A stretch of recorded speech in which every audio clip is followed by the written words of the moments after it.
building, nor the motorcycle nearby. The building looked the same as it did 8 years ago when she last visited her father's office. The parking lot still had clamshells scattered about for car space.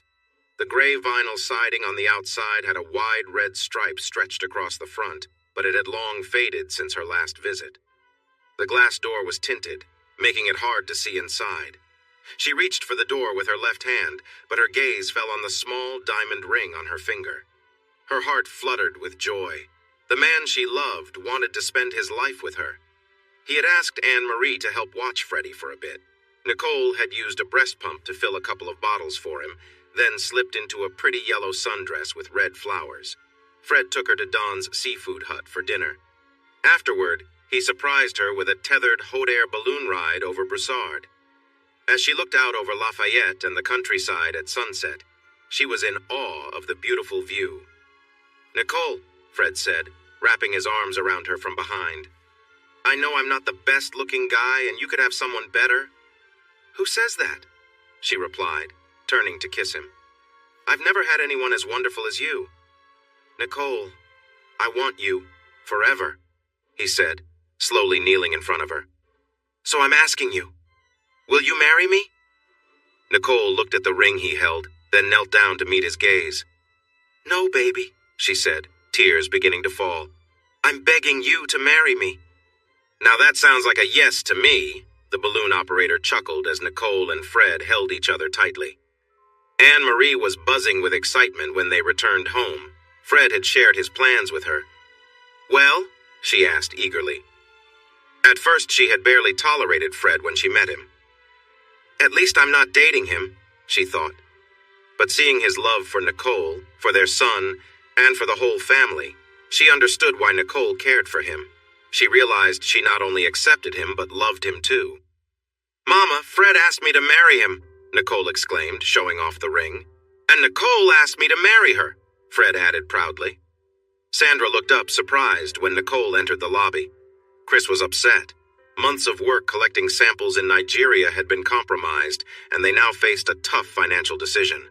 He had to return to Nigeria, avoid a very corrupt government, deal with dangerous groups, and try to get good soil samples and seismic information, or cancel the whole project. He went there himself and spent almost 3 weeks stuck in his hotel room. The corrupt government burdened him with paperwork and tried to extract bribes from him just to visit his own office and work site in Nigeria. So Norman James was blaming him personally for the success or failure of this trip. And now his daughter, who had kept her distance from him for over 2 years, was right here. Chris was likely to explode with anger. "What are you doing here?" Sandra whispered, trying to keep Chris from hearing her. Nicole was confused and hurt by Sandra's response. "I came to see my dad," she said. "Oh, Nicole, I wish you had called first," Sandra sighed. "Now is just not a good time." "What do you want?"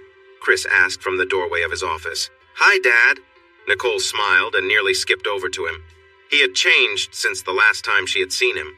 The last time he wore a wrinkled suit and had a bad wig, and his skin looked gray and dull. Now he had a bald head and a healthy tan, wore a nice suit, and stood tall, looking more alive.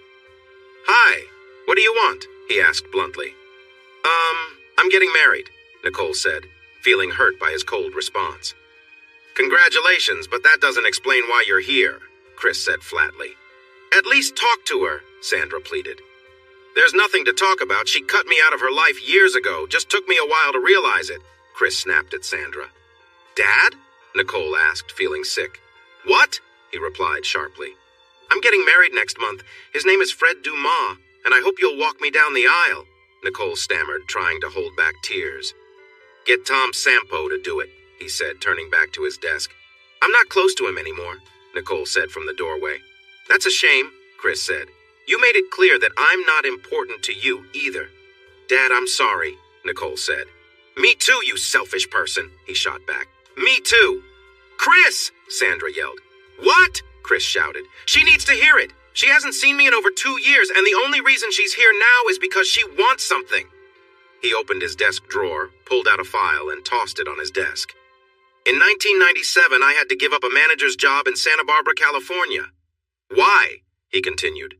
Because you had just started at St. Thomas More and were trying out for the cheerleading squad. You didn't make it, but that promotion went to Vince Guidry. Know what his bonus was the first year he was there? $1,008,000. I didn't know. How was I supposed to know Chelsea didn't want me on the team? Nicole said, trembling. 2000, I was offered the job of vice president at Pilot and asked to move to Houston, Chris continued. I had to turn it down because my daughter was training with a tennis coach, even though there are coaches in Houston, too. Ernie Braswell took it instead. I shouldn't even mention how much he made last year. He closed the file and faced her. Tell me, Nicole, how's your tennis going? He asked in a sharp tone. She started to say, but then quickly left the doorway. Chris heard her getting sick and heard Sandra comforting her softly. Daddy, I'm really sorry, Nicole said, wiping her mouth with her hand a moment later. Uh-huh, he replied. How long was I gone before you even noticed I wasn't there? I don't know, she confessed. Uh-huh, he said. I gave up my job for your tennis lessons and went to one match. I only went because I heard your mother talking to a friend about it. Do you have any idea how that feels, Nicole? To not be invited to your own daughter's tennis matches? You were everything to me and you just shut me out. Do you know how that feels? Daddy, Nicole stuttered, tears falling down her cheeks. And your 18th birthday party. My little girl is now an adult, but I was told not to come, he continued. To stay away. Daddy, Nicole began. Nicole! Sandra exclaimed, surprised that a daughter would ask her father not to be at a party. And your high school graduation, no invite, but I did love the little note you wrote on the envelope I sent you, Chris said. He could hear Sandra sighing at that. Then you have a baby. I'm a grandfather, but I hear about it from Sandra, not you, he added. And I appreciate the thank you card for the Rattle and Savings Bond. There had been no thank you card. He turned to his computer. Beautiful last words I heard from you. God, Dad, you're being really difficult. Well, guess what, Nicole? From now on, Dad's going to be difficult, he said, clicking on an icon on the screen. And now you're here because you're getting married, he said while typing. Congratulations, Nicole. You got what you wanted. Now I'm out of your life. The school bus driver and several parents of the children on the bus filed a lawsuit against the estate of Henry Hank Joseph Campion, as well as the bar. Anne Marie quickly lost any money she might have gotten from her late husband's life insurance policy due to several lawsuits. They're putting a hold on my money? She cried to the lawyer from Young Insurance. I'm sure it won't amount to anything, he said, trying to comfort her. Can I get that in writing? She shot back, hurriedly taking another pot of coffee to a customer who was waiting for her attention. Nothing comes from nothing, Harriet remarked as the lawyer left the diner. Oh, why even try? Anne Marie lamented. Because you have a daughter who needs you, and another one who thinks she's grown but needs you too, Harriet replied with a shrug. Okay, Anne Marie said, forcing a smile at a young man who walked into the diner. So, how long have you been with Pilot? She asked, noticing the logo on his shirt. About 4 months. Do you know what Pilot is? He replied, surprised. Yeah, my ex-husband is the president of the Louisiana branch, she explained, while setting the silverware on the table. Mr. Dumas? The man asked. Wow, he seems tough. I can see why you left him. Hey, Wright, the manager shouted into the dark stock room. Some girl is here to see you. Yeah? He smirked, thinking a customer was impressed by him and wanted his attention. What do you want? He grumbled, noticing Nicole. After a tough talk with her father, she was less affected by Zach's rudeness. Is there somewhere we can talk? She asked. The smoking area is out back, the manager said. Zach looked at her. She really was pretty, with long brown hair and warm eyes, but her looks hid a person who acted superior. Fred and I are getting married, she opened. That guy? Why would you want him? He laughed. He's not a loser. He's so much better than you, she shot back, her eyes sparking with anger. Sure, Zach replied sarcastically. Listen, I came to tell you that I don't want any more child support from you, Nicole said firmly. I want you to give up all rights to Freddie. And what do I get in return? Zach asked, still smirking. What do you get? Come on, Zach, Nicole exclaimed. The baby is almost 6 months old and you've never even visited him. Plus, you won't have to send me $100 a week anymore. What else do you want? Yeah, you're right, he said, tossing his cigarette into the overflowing ashtray. Okay, I got these papers online. Just sign here and here, she said, pulling out the documents from her purse. At least one thing went right today, she thought as she got back into Anne-Marie's car and drove home, the place she shared with Fred, Freddie Mama, and Sophia. Norman James was not pleased with Chris's choice to step back from Nigeria. Norman, by the time we hear back from this government person, he'll either be out of power or gone altogether, and then we'll have to start again. I just don't think it's worth it, Chris said on the phone. They say they want our business, but they really just want our money and won't do anything for it. He ignored Sandra's angry look as she brought him a cup of coffee. Fine, just send Guidry out there and see how he does, he replied sharply. I'm not going back there. Your own daughter? Sandra snapped, but Chris waved her away. Fine, if that's how you really feel, I'll send you my resignation right away, Chris said. It has been my pleasure working with you over the years, but... He hung up and picked up the coffee cup, blowing on it before taking a big sip. Really, Sandra, he yelled. Sweet and low? I can't stand sweet and low. She appeared in his office doorway, smirking at his frustration. Oh, I'm sorry, she said, her tone showing she wasn't sorry at all. I meant to put salt in it. Why didn't you just spit in it? He asked as she took the coffee cup from his hands. What makes you think I didn't? She replied before leaving the office. Anne-Marie listened intently as Nicole shared her conversation with Chris. You're kidding me, she said finally. That doesn't sound like him at all. He brought up things from 2 years ago, Nicole said, gently burping Freddie after feeding him. Do you want me to talk to him? Fred asked, feeling angry. That's sweet, but no, he was pretty mad at me. I don't want you to get involved too, Nicole said, supporting Fred. Oh, I wish I had his phone number, Anne-Marie said. I'd definitely give him a piece of my mind. He hopped on his motorcycle, started it up, and sped off. There were no tearful farewells. He hadn't told Sandra he'd sent in his resignation. Charlie Wertmuller, the vice president of the Louisiana division, was the only one he had spoken to. Charlie just shrugged, shook Chris's hand, wished him well, and then returned to his desk. Chris felt a great relief wash over him and wondered why he hadn't done this sooner. He arrived at the apartment building and parked his bike in a small shed he had built behind it, securing it next to his Indian Chief motorcycle. He locked the shed behind him. Cam Powell's garden looked lovely. The peppers were large and a bright red color.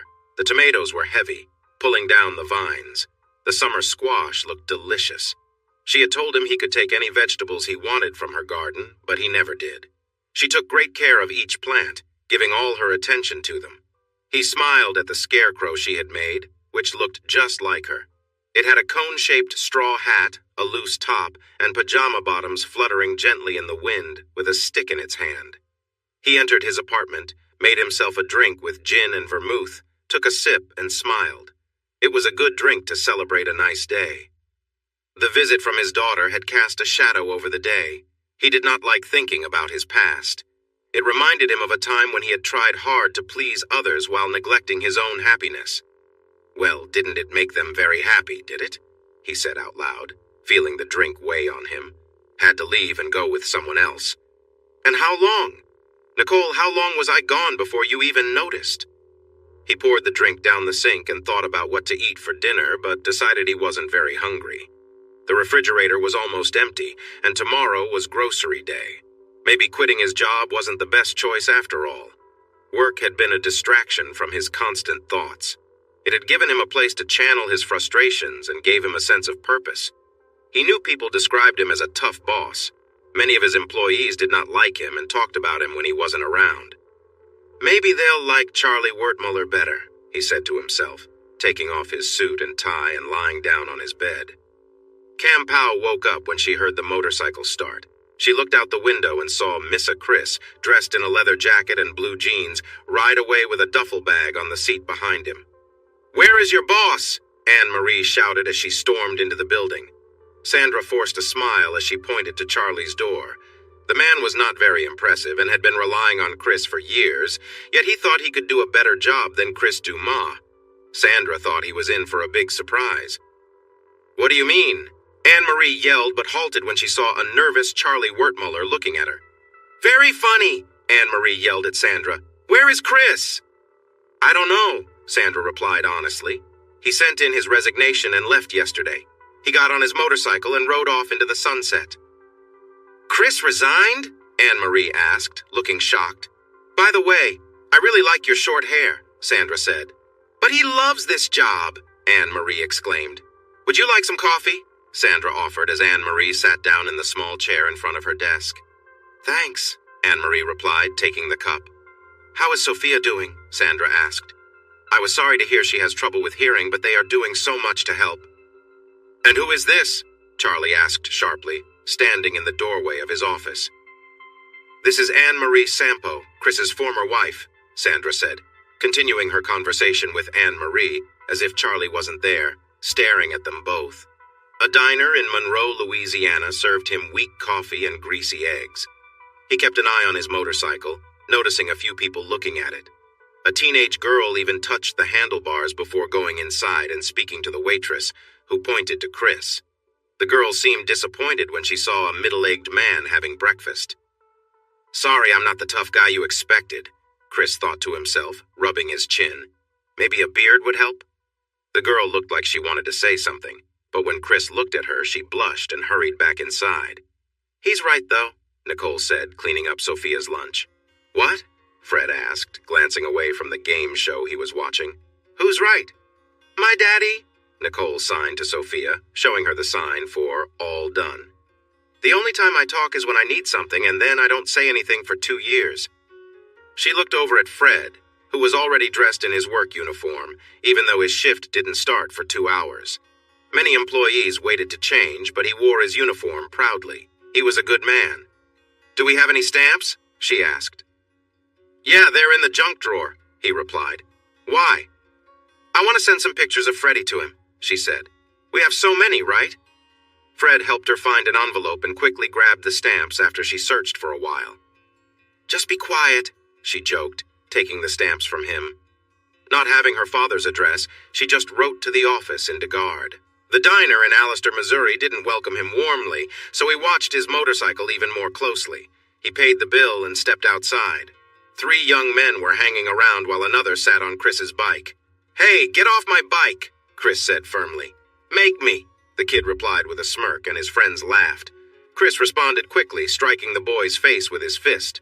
One of the other boys threw a punch at Chris, but he easily dodged it and pushed the kid away. Let's keep this fair, Chris heard a man say, followed by the sound of a shotgun getting ready. The other 2 boys ran away, leaving their friends behind. You, the trucker said, pointing at the boy who had been on Chris's bike. You need to apologize for messing with his bike. Forget you, the kid mumbled, touching his sore mouth carefully. Thanks, Chris said genuinely.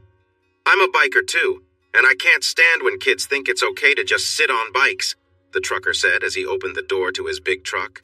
What's 1041 mean? He asked. That's when I decided to change my life, Chris replied. Take care, 1041, the trucker said, putting the shotgun back and heading inside the diner.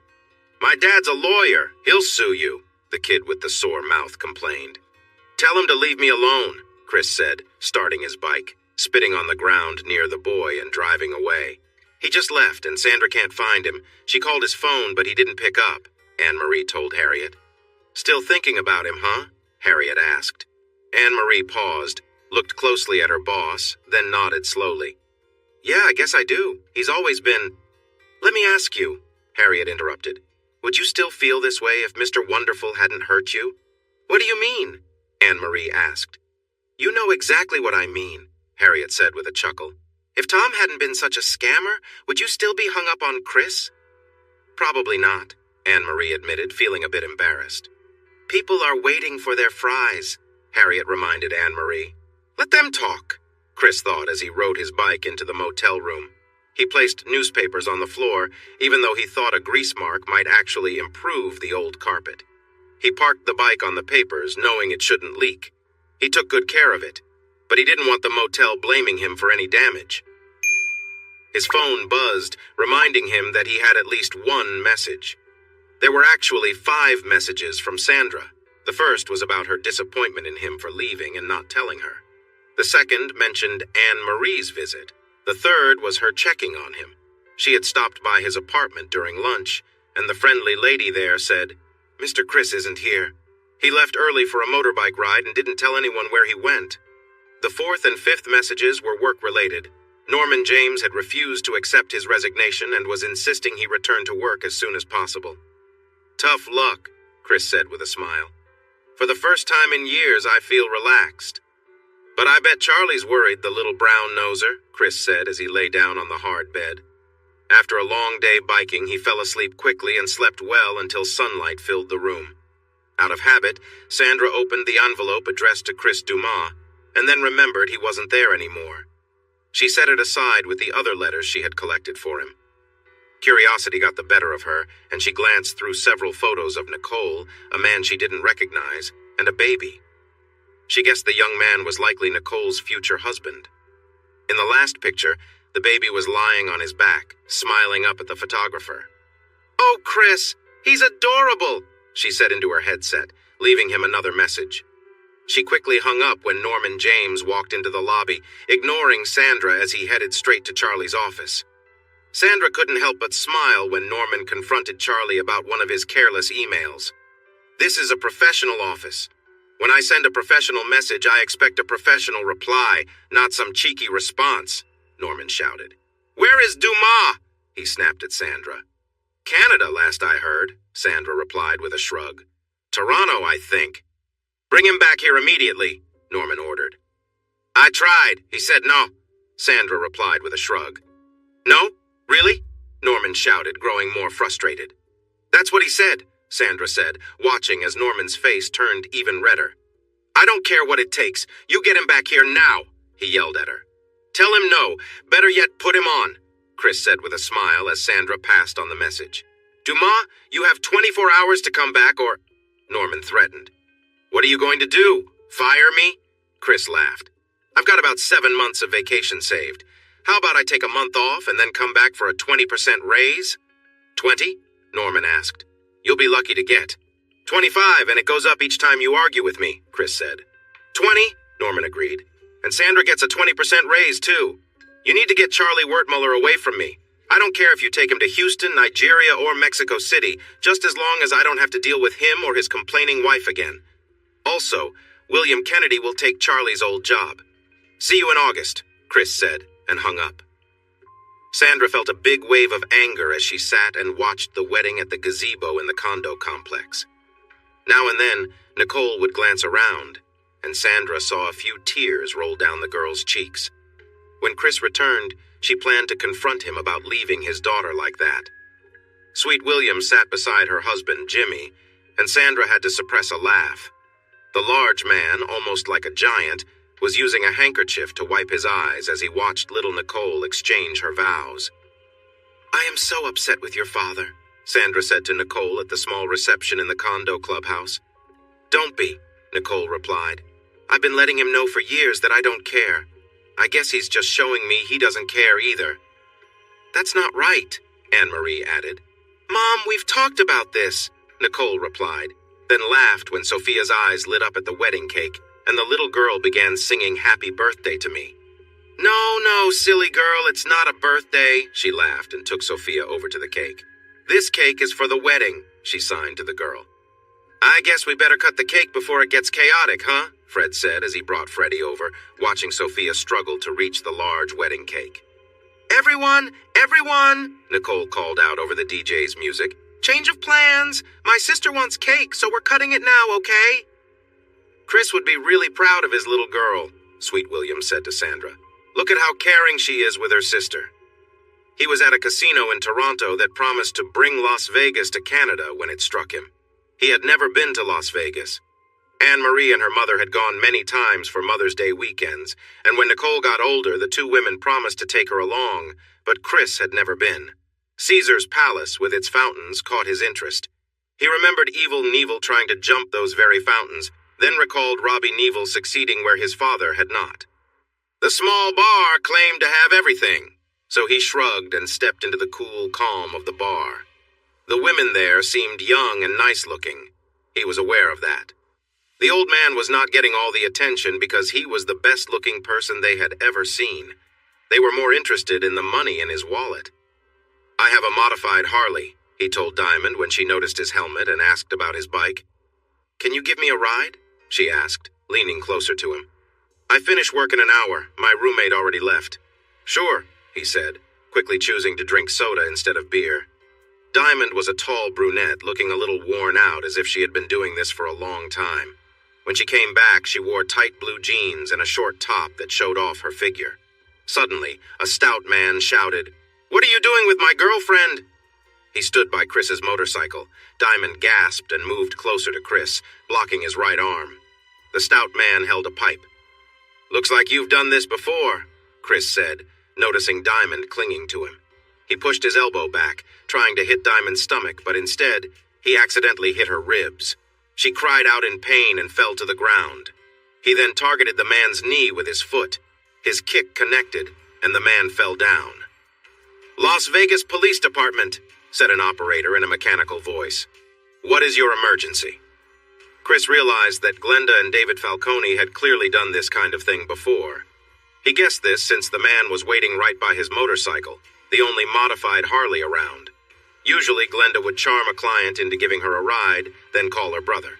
David would act like an angry boyfriend, knock the target out, and they would take the person's cash. Later, he returned a message from Sandra, who was upset with him.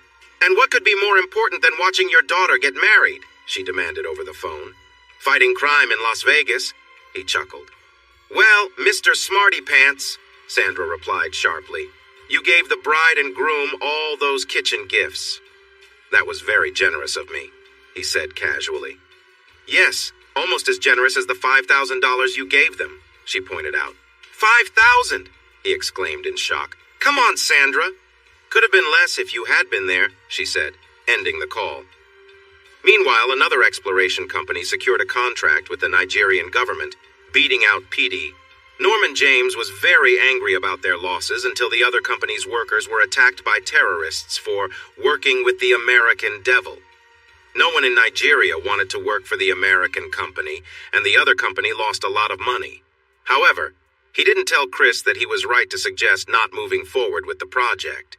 He also wouldn't admit that promoting William Kennedy from laborer to vice president of the Louisiana division had been a good choice. William's large size hid his smarts and business skills. "Oh my gosh, I just don't know how I will manage in this office with such stylish, well-dressed men," Sandra said while fanning herself as Chris and Sweet William walked in. They were both trying to outdress each other without saying it. Chris had a wardrobe full of tailored suits and little cotton clothing.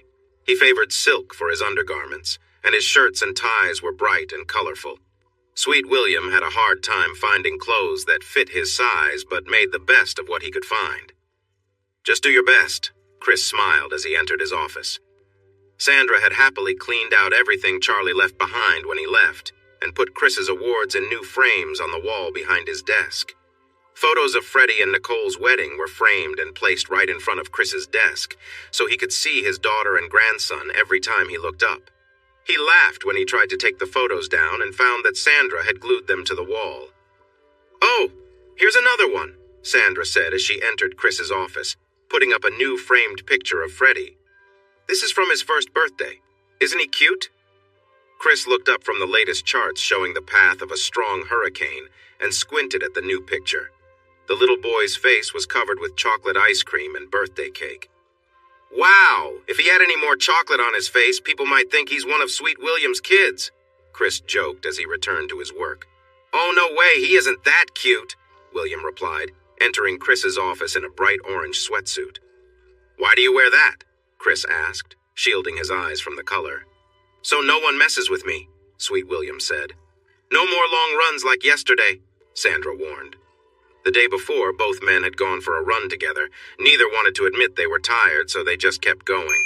They had walked nearly 5 miles when Chris suddenly burst into laughter, and Sweet William joined in. "My goodness, I have no idea where we are." Chris chuckled loudly. "Wow, let's head back. You can run behind me," Sweet William said with a smile. "Why should I do that?" Chris asked, turning to jog back in what he thought was the direction of the office. "Do you have gas?" "Because if people see a black man running behind a white guy, they might misunderstand the situation," Sweet William replied playfully. "And if they see me running after you, they might think I'm chasing a robber," Chris added, It's better if we run side by side. You two spent all yesterday complaining about how tired you are, Sandra said. How about using some common sense for a change? And where's the fun in that? Chris laughed, stepping out of his private bathroom dressed in a gray sweatsuit. What do you know about Muslims? Chris asked as they began to jog steadily. I know it's more than just a religion. It's a complete way of life, Sweet William replied. They take it very seriously. There's no in between. Why do you ask? Are you thinking about converting? No, my tenant upstairs says he's Muslim and his girlfriend is too, Chris explained.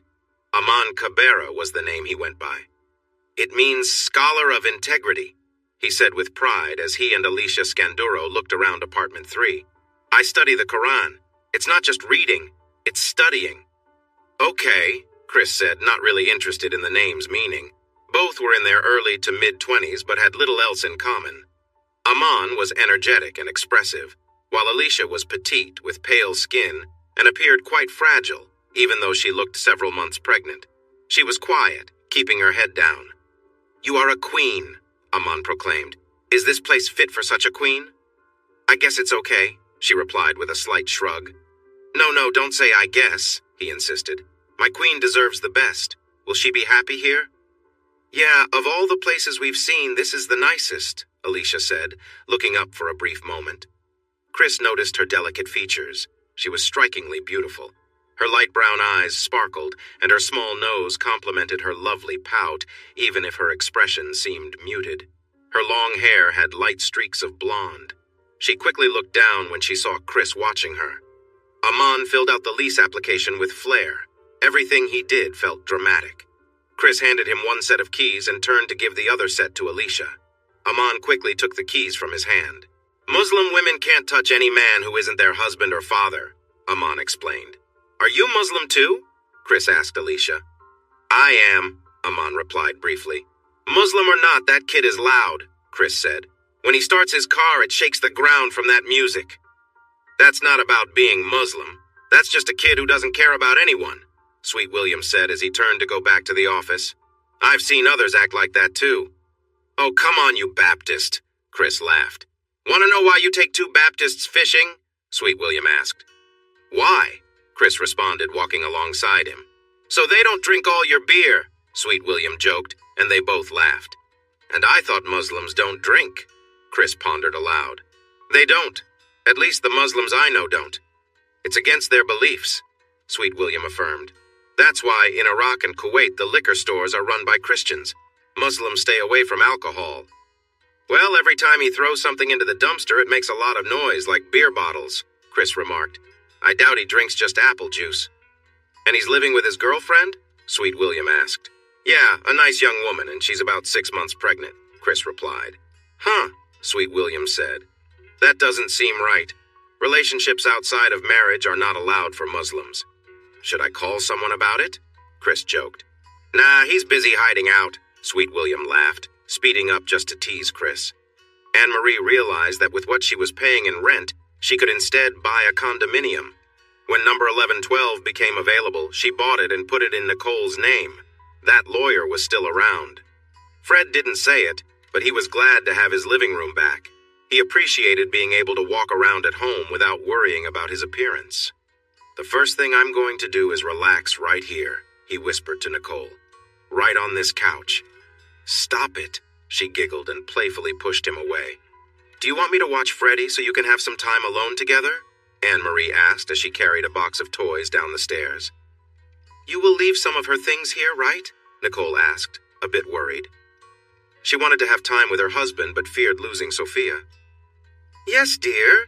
She has so many toys she doesn't even play with half of them, Anne-Marie replied, glancing around to ensure the little girl wasn't near. Sophia had wandered off once toward the pool.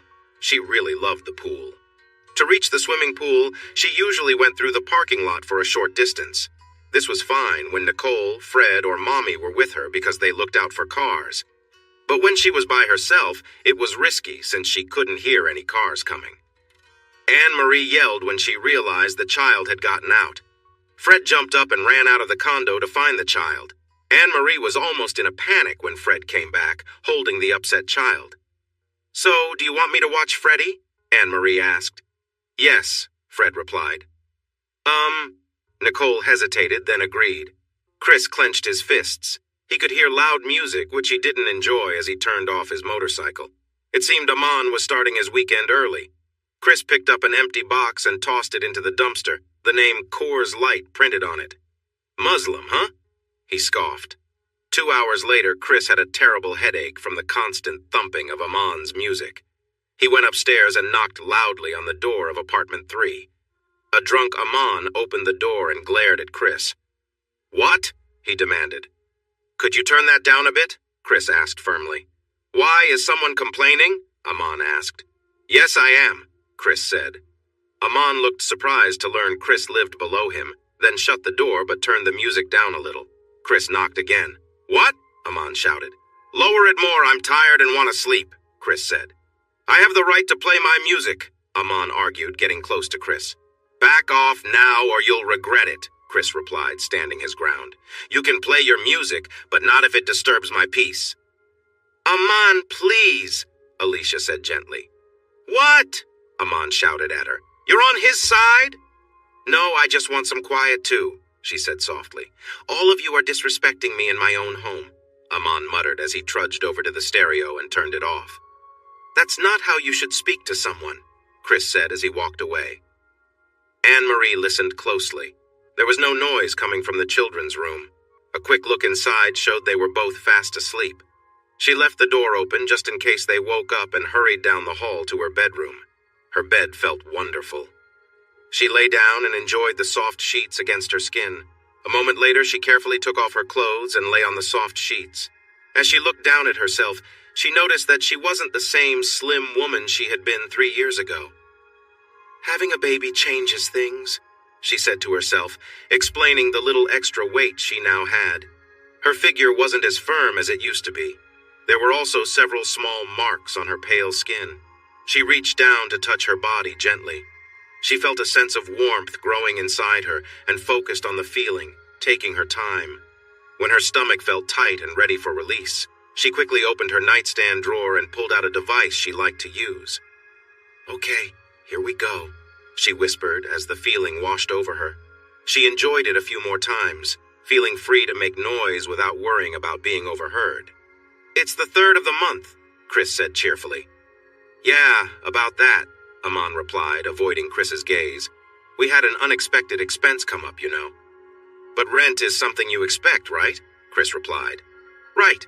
So I can give you $300 now, and I'll pay the rest when I get my paycheck next week, okay? Aman suggested. The rent is $400 a month. It's in the agreement, Chris explained. You signed it. There's a late fee of $25 a day if it's not paid in full. You can't do this to me, Aman shouted. If it's not paid by the 10th, I will change the locks and put your belongings outside. That's what the lease says, Chris continued, ignoring Aman's protests.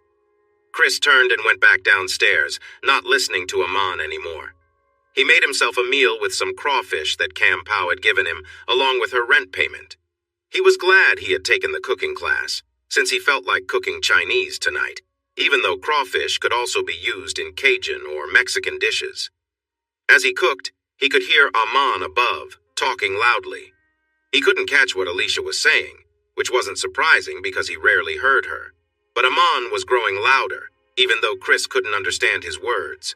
While heating oil to fry rice, he noticed a gentle knock at his door. Chris turned off the burner and walked towards the door. Who is it? He called out. He heard a muffled response but couldn't make out the words. Who? He repeated, raising his voice. Alicia, from upstairs, apartment 3, came the hesitant reply, this time a little clearer.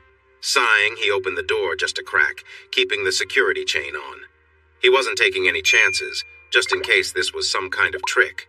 The chain was sturdy, attached securely to the reinforced door and frame, something he had made sure of after hearing too many stories about break-ins. Mr. Dumas, Aman sent me to see if maybe we could work out, some kind of arrangement? She asked, her voice quiet and unsure. Chris, irritated at being interrupted, shook his head. Yeah, the deal is Aman can come up with the rest of the rent no shortcuts. He closed the door and locked it again, twisting the deadbolt. Heading back to the stove, he was about to finish cooking when another knock came, this time more insistent. "Yes?" Chris asked, his patience wearing thin. "Please, Mr. Dumas, it's me, Alicia," she sobbed quietly. "Don't make me go back upstairs. I need help." Through the slightly opened door, Chris responded, trying to understand. "Let me get this straight. It's against his beliefs for me to even touch you, but it's not against his beliefs to send you down here to offer something like this?" Alicia stood in the small hallway, wiping away her tears. She looked worn out, and Chris couldn't help but feel sorry for her. She was clearly caught in a bad situation, her eyes pleading, her words struggling to come out. After a pause, Chris replied firmly, "Go back and tell Aman I'm not interested in anything like that, and remind him he's the one responsible for the rent, not you." He closed the door again and locked it. The situation weighed on his mind, but he knew better than to get involved in Aman's problems. As he returned to the kitchen to finish his meal, the knocking came again, this time more urgent. "Come in," Chris said firmly when he saw Alicia standing at the door, her lips split and trembling. She hesitated at his tone, but finally stepped inside. "That coward," Chris muttered under his breath, grabbing an ice cube and wrapping it in a paper towel. "Here," he said more gently, pressing the ice to her lip, cutting off her quiet attempts to offer something in exchange for the money Aman owed him. He led her to the leather love seat, making sure the door was locked behind them. Chris then returned to the kitchen, where he was preparing food. As usual, he'd made too much and began packing the leftovers into containers when he glanced at her again. "Have you eaten yet?" he asked. She shrugged in response. "What's that supposed to mean?" Chris asked, his voice a bit sharper. "Yes, no, maybe?" Alicia thought for a second, then shook her head and looked down at the coffee table. "All right, you like Chinese food?" he asked, letting out a sigh. "Yeah," she replied softly. "Aman doesn't like it. Says it's not clean, but I don't care what Aman likes or doesn't like." Chris cut her off. He quickly filled another plate and set it in front of her. Alicia looked at the food, then began eating hungrily, as if she hadn't had a proper meal in days. "Careful, there's some spicy peppers in there," Chris warned. She nodded but kept eating, barely slowing down.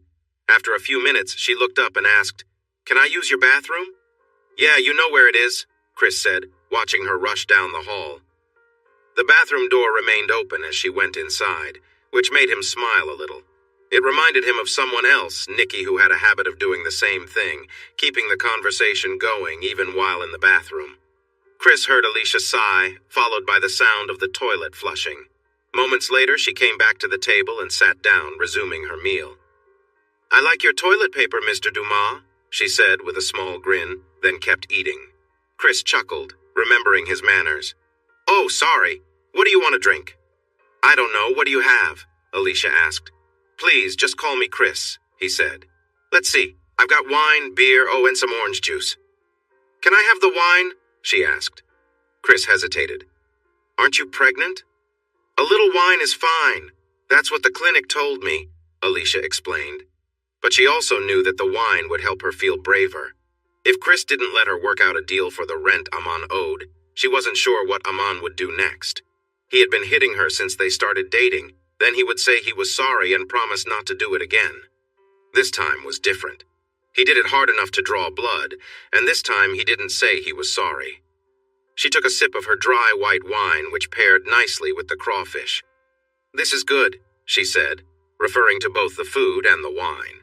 "Thanks. My friend in Crowley has a vineyard. He and his wife are from Italy, and they make their own wine. He also makes this drink called grappa from grape remains," Chris said. "Oh, cool," Alicia replied. "Do you have any?" "Right, Muslims don't drink," Chris said with a hint of sarcasm. "Come on, he acts Muslim only when it suits him. He skips prayers and eats pork whenever he feels like it," she replied sharply. Chris didn't react much to her words, his mind wandering. He noticed her outfit and the way it fit, but he quickly tried to focus back on the conversation. "Kids these days," he thought. "No one had tattoos when I was younger, except sailors and bikers." Alicia caught his gaze and smiled slightly. She then asked, "So, do you have any of that grappa?" "Yeah, finish your dinner and I'll pour you some," Chris offered. "Okay," Alicia replied, finishing the last bit of rice on her plate.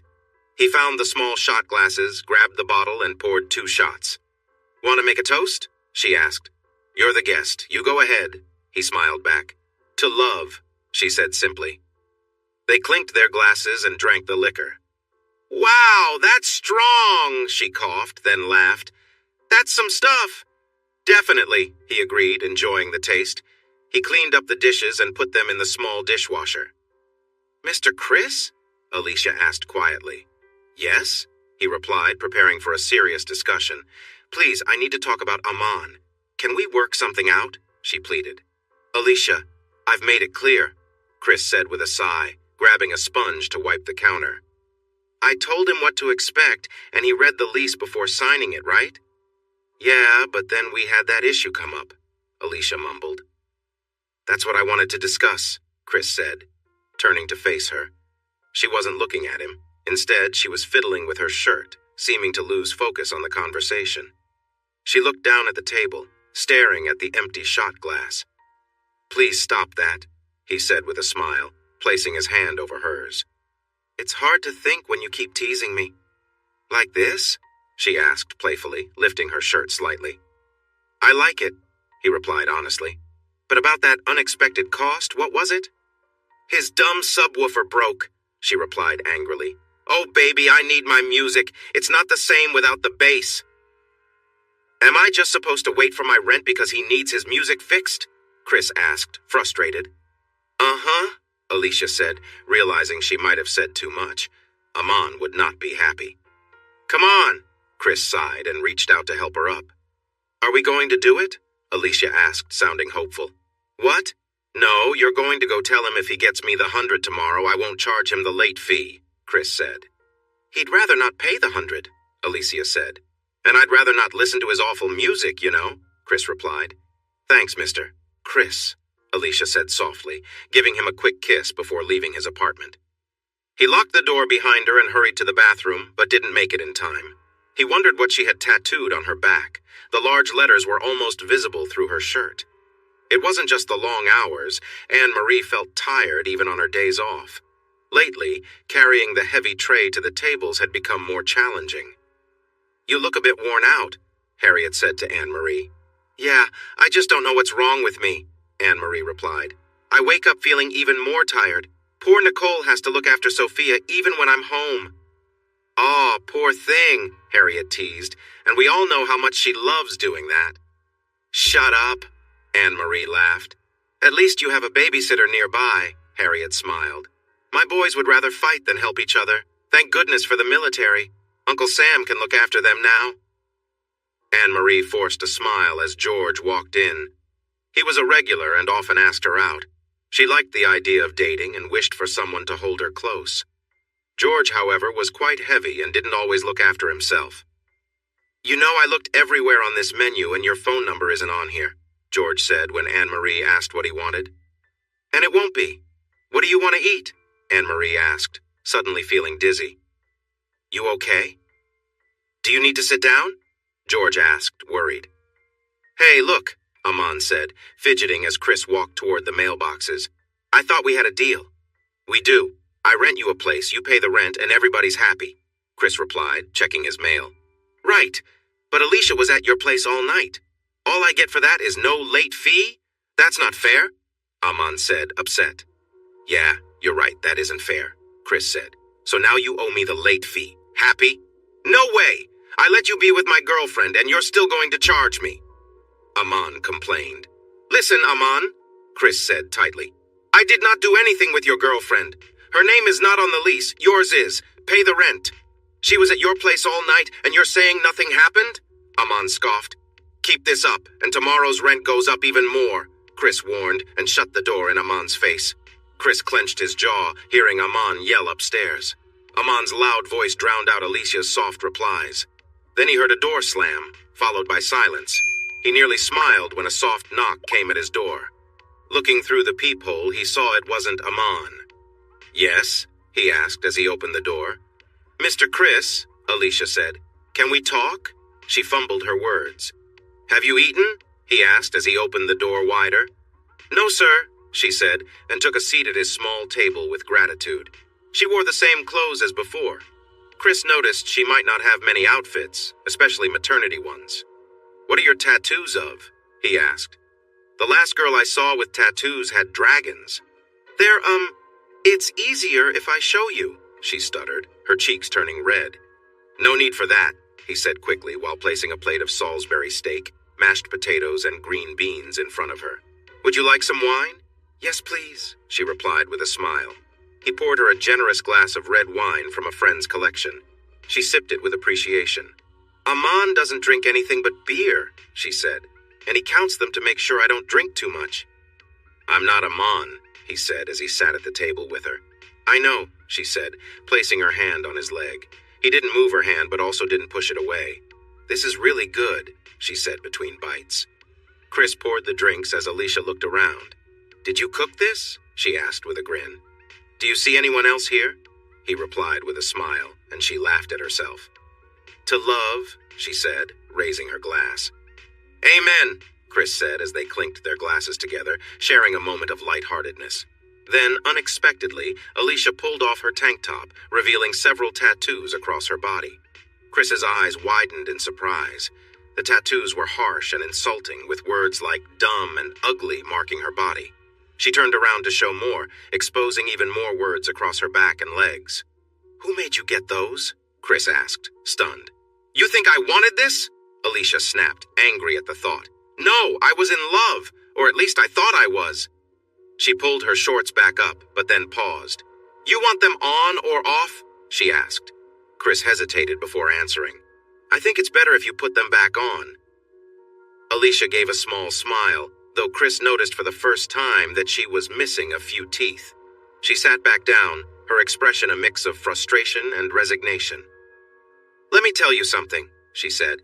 "I was head over heels for this guy, Tony. He wasn't really my uncle, but he was married to my aunt for a while. After their divorce, I started dating him. I thought we had something real, but it turns out he was just using me to get back at my dad. My dad hated him." She shook her head as if still grappling with the memories. "One day, Tony just left. I never saw him again. After that, I started dating Jimbo. He had this great Harley, and I thought we were really in love. But then one night he brought home this girl, April, and told me we were going to have a three-way. I wasn't having any of it." Alicia paused, her eyes darkening at the memory. "Next thing I know, April started attacking me, beating me up while Jimbo just stood there laughing. That's how I lost my teeth." She pointed to the gap in her smile and then continued. "After that, everything spiraled. Jimbo didn't care about me. He just enjoyed watching me get hurt." The room fell silent for a moment, both of them reflecting on the weight of her story. Chris didn't know what to say, but he could see how deeply her past had scarred her. I'm lying here feeling almost out of it, and suddenly she starts to, well, right on my face. Then she and Jimbo just leave me there on the floor and head into the bedroom. I can hear them, and it sounds like they are really into it. Chris felt sick. He knew Jimbo and April. He thought they were friends. To think they could treat someone like that, especially a nice young woman. "Anyway," Alicia continued. Chris noticed Alicia often said anyway. "Then April pulls me by my hair into the bedroom. She tells me she's a tattoo artist and that she did all those dragons on herself. She and Jimbo tie me up and she starts tattooing me while Jimbo tells her what to do. I'm crying and begging her to stop, and then out of nowhere he just forces me to. I can't believe that happened. After she finishes my front, they start. Nearby, and then April makes me clean up after her and spits at me because I'm not doing it right. They turn me on my stomach, and she does my back. Then Jimbo puts me in a way that I really hate. It's just so wrong. And then they invite their friends over, and I think I passed out or they must have done something to me because everything goes blank after that. Sweetheart, maybe you should get dressed again." Chris sighed, the idea of being with this girl feeling far away now. "Anyway," Alicia said as she put her shorts back on and pulled her shirt over her scars. "Next thing I know, I'm on the side of the road. A truck driver picks me up and we head to Washington. When we get there, he tells me I have to ride with Tiny Tim. I'm with him for a year or two, and then I find out he's been married the whole time. I feel so hurt and betrayed, and in the heat of the moment, he pushes me out of his truck while it's going fast. I wake up in a hospital and there's Aman saying, "Oh, you are my queen, you are my destiny," and I'm like, "Whatever." Chris smirked as he spotted Aman outside, trying to look into his apartment. Good thing he had Alicia put her clothes back on. "Anyway, Aman making me come here to meet you isn't surprising," Alicia said, still sounding distant. "What about your mom and dad?" Chris asked her. "They," Alicia started, and then lowered her head. "My dad says I'm going to live poorly. They don't really understand me." "Well, if it helps at all, Jimbo's in a wheelchair now," Chris replied. "No," Alicia gasped, alarmed. "Why would that help? Oh, that poor man." "What about April?" Alicia asked. Chris shrugged. "Probably taking care of him, I guess." "Well, thank God she's there to help him out," Alicia said sincerely. Nicole glanced at her mother, noticing how tired she looked. Fred dismissed Anne-Marie's apologies and took the wheel of the car with Nicole following behind. Freddie was already asleep in his car seat, and Sophia was struggling to stay awake but was clearly losing the battle. "Do you want us to keep Sophia overnight?" Fred offered kindly. Anne-Marie, overwhelmed, burst into tears. "I'm so sorry. I don't know why I'm so exhausted," Fred comforted her. "No need to apologize. That's what family is for." "Harriet said I can have tomorrow off," Anne-Marie added, wiping her eyes. "Why don't you and Nicole drop the kids off with us and have a day just for yourselves?" Fred smiled but shook his head. "I've got work, but thank you." Later, Chris unlocked the door to his apartment when Aman confronted him. "You're rich! Why are you all over me about the rent?" Aman complained. Chris remained calm. "What I earn doesn't matter. You signed a lease and agreed to pay. You still owe me." "I don't see why you're making such a big deal. You've got enough money," Aman said angrily. "Again, it's not about what I have. You owe rent, so pay it or leave," Chris replied firmly, and then closed the door. A soft knock came shortly after, and Chris smiled, though he still checked the peephole just in case Aman was trying something. But it wasn't him. "Hi, Mr. Chris," Alicia greeted him with a warm smile. "Hi," he replied, giving her a gentle kiss. He locked the door and led her to the dining table. "Hope you like lasagna," she laughed. "Lasagna's in my blood, Chris. My family practically invented it." "Calling me boy?" Chris teased, raising an eyebrow. "I'm a man, don't forget that." Alicia grinned playfully. "Whatever," she said with a laugh. After their meal and a few drinks, Chris led her by the hand to his room. She seemed happy and comfortable, smiling as she moved around, removing her t-shirt and shorts. "Oh my God," she whispered as Chris undressed. "You look amazing, Mr. Chris." She quickly went to the bathroom, grabbing a small, wet cloth. "Lay down," she said with a smile, gently wiping his arms. "I just don't like the taste of that deodorant." Chris chuckled softly, and she playfully swatted his hands as they joked with each other. Their moment was sweet and tender, filled with light teasing and soft kisses as they lay together. She kissed him gently, then playfully nipped at his neck and shoulders, showing her affection in her own unique way. She gently kissed Chris on the lips, then moved her way down his chest with soft kisses, showing affection. She moved about on the bed, her focus entirely on him. By the time she reached his hips, the tension in the air was clear, but their connection was tender. She looked up at him and smiled. "You're doing great," she whispered as she continued to make him feel comfortable. Later, after they had shared a moment together, she teased, "Oh, you've made quite the mess." She chuckled lightly, then sat up, wiping off his skin with a soft cloth. "Don't worry, I'll take care of it," she said, making sure everything was clean before they both relaxed. Later that day, Aman came downstairs, clearly frustrated.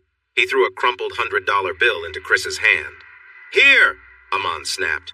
"No more complaints about the rent being late." Chris smiled calmly, pocketing the bill. "Good. See you next month," Aman muttered under his breath as he stomped back upstairs, slamming the door behind him. Once inside, Aman turned his frustration toward Alicia. "You're not going back down there anymore, understand?" "Sure, whatever," Alicia responded, turning off the TV without much concern. "I'm serious. If you go down there again, you better stay down there," Aman shouted. Ignoring him, Alicia looked around. "What do we have to eat?" "What?" Aman asked, surprised. "I said, what do we have to eat?" she repeated. Aman opened the fridge and looked inside. I don't know, let me check. There's nothing in there, Alicia said, her voice full of disappointment. It was empty this morning and nothing's changed since then. What did you expect? Aman's frustration boiled over and he lashed out in anger, slapping her across the face. Alicia blinked back tears but stayed calm, refusing to let his anger get the best of her. Slowly she stood up from the chair and walked toward the door, smirking despite the sting. Where do you think you're going? Aman yelled after her. Downstairs, she replied, smirking. At least Mr. Chris has food, and he doesn't have to act like this to feel in control. Tears quietly rolled down her cheeks as she gathered her things, including the maternity clothes Aman had bought for her. Despite everything, she decided she needed to take care of herself no matter what. She put on the bright red dress and felt how soft and cozy it was. And tomorrow I'll take the car. We can go get you some shoes. That barefoot and pregnant idea is just silly, Chris said as she walked to the door carrying her things. Thank you, Mr. Chris, she said again. Aman had drunk a lot while she was downstairs and looked upset when she came back to the apartment. Feeling numb, she lay on the bed and let him in. In the back of her mind, she thought about how Aman would feel if he knew the real reason she felt this way. Mom, you really need to see a doctor, Nicole said with concern as Anne-Marie came in, carrying a very upset Sophia. Sure, Anne-Marie replied, but every extra penny I have is going to that lawyer. Do you have money for a doctor just lying around? So who's the new friend? Sweet William asked. Who says I have a new friend? Chris replied as he put on his jogging shoes. Come on, every time you have a new lady friend, you start eating those peppermint candies like there's no tomorrow, Sweet William laughed. I was just trying to get through, Chris admitted. Yeah, it would be easier for you to find a way around it, Sweet William chuckled as they started jogging at a slow pace. Sure, but that doesn't help my situation, does it? Chris replied. You're just being silly now, Sweet William laughed. Sandra looked up as Nicole walked in quickly. I need to see my dad, Nicole said firmly. Come on in, Chris said calmly from his doorway. He listened as Nicole shared everything on her mind. If Alicia came to you and needed anything, he thought while Nicole kept talking, you would help her in a heartbeat. And for once, she's not asking for herself. How much do you need? He suddenly asked. What? Nicole was surprised. You've asked me for money a few times, but I need a specific amount, Chris said. Well, I just want Mom to be able to see a doctor and find out what's wrong, Nicole stammered. She thought her dad would argue more. Okay, he replied. She watched as he wrote a check and slid it to her. That should be enough, right? He said, clicking on his computer. Have a nice day. Is this for 1,000? She asked, surprised. Yes, he said. Now, if you don't mind, I'm quite busy. Anne-Marie was upset that Nicole had asked Chris for help. Wait, how much? She asked when Nicole told her the amount. And he made it out to you, so I can't cash it, Nicole laughed. You've got no excuse now. You need to see a doctor, Chris said firmly. Alicia sighed with relief as the saleswoman removed her old, worn sneakers and slid a pair of comfortable walking shoes onto her feet. How do they feel, sweetheart? The saleswoman asked, smiling as Alicia stood up and took a few steps. What do you think, Mr. Chris? Alicia asked, lifting the hem of her light blue dress so he could see her feet. They may not be the prettiest shoes, but how do they feel? Chris asked. They feel great, Alicia admitted. Then we'll take them, Chris told the saleswoman. They also bought her a pair of slippers for the apartment. Alicia rested her head on Chris's arm as he paid, and though the saleswoman smiled, she quietly judged the scene. She thought, he's old enough to be her father. The saleswoman felt a twinge of regret. Chris had once asked her out to dinner a few months back, and now she was kicking herself for not saying yes. Well, you snooze, you lose, she thought, watching Alicia cling to Chris as they left the store. As they walked out, Chris mentioned, you should probably get a bra, too. But I don't like wearing one, Alicia whispered. Oh, okay, Chris said, and they left the department store without further discussion. Wasn't that kind of him? Harriet remarked during the busy dinner rush. Yeah, Anne-Marie replied, moving slowly toward her table. All right, who ordered the meatloaf sandwich? How'd you get your skin so smooth? Chris asked as they shared a quiet moment. Electrolysis, Alicia answered with a smile, appreciating his curiosity. They laughed and joked as they enjoyed each other's company, the atmosphere light and comfortable. Later, Alicia giggled as she pulled Chris into the bathroom. "I need to freshen up," she said playfully. They continued chatting and sharing a light-hearted moment together before the day ended. "Don't forget, you've got an appointment with Dr. Wellman tomorrow," Nicole reminded Anne-Marie as she helped her into the passenger seat. Fine, Anne-Marie mumbled, already half asleep before Nicole even started the car. When they got home, Nicole called Fred to help. "Help me get her to the couch," she said. Fred quickly unfolded the pull-out bed and helped settle Anne-Marie in. That night, Alicia didn't come down for dinner. Chris almost went upstairs to check on her, worried if she was okay, but he decided to give her some space for the evening. Aman had the music turned up very loud, shaking the ground. He sighed as he put the leftover steak and vegetables into a container, thinking it would be good for lunch tomorrow. Alicia tried to smile. Aman was making an effort. He chatted away as he cooked the hamburgers and made a mess of the potato salad by adding too much pickle relish. But he was trying. He wanted to win her heart again. She just couldn't bring herself to say it wouldn't work. She had stopped loving him the first time he was rough with her. When she found out she was going to have a baby, any hope for love disappeared. Aman was not the man she wanted near her child. He acted like a good Muslim when it suited him, drank when he wanted, and was controlling all the time. If their child was a boy, she worried about the views Aman would teach him. If it was a girl, she feared the hardships the child would face. It was bad enough for her, but she didn't want her child to suffer too. She thought she was in love with Mr. Chris. A warm feeling filled her when she imagined being with him. She smiled, thinking about just sitting on his couch and talking together. Aman interrupted her thoughts by putting a plate down dramatically in front of her. "There, my queen, see if that's good enough for you," he said. It wasn't. She didn't like when he burned the meat, and the potato salad was almost unappetizing. Still, she forced a smile and ate. That night he wanted to be close, but the meal had given her bad heartburn. He didn't believe her, so she put up with his awkward touches. "See that? When I'm with my queen, she stays," he said with a smirk. At 10:01, Chris knocked on the ceiling to ask Aman to turn the music down. With a grin, Aman turned it up for a moment, just to show who was in charge, then switched it off. Nicole was busy helping Anne-Marie fill out a long form while keeping Sophia and Freddie entertained. Anne-Marie looked at her daughter as the nurse called for her. Nicole sighed, gathered the two kids, and followed her mom through the hallways. She looked away, feeling shy, as her mom changed into a paper gown. "Why do they have you do this?" Anne-Marie asked as she finally managed to put on the gown and sit on the table. "So we can cover our costs," the doctor joked as he came in. "No documents, no trail to follow, understand?" "Ha ha," Anne-Marie replied with a smile. "So you've been feeling tired, weak, and low on energy?" Dr. Wellman asked while looking at the chart. "Yes," Nicole answered for her mother.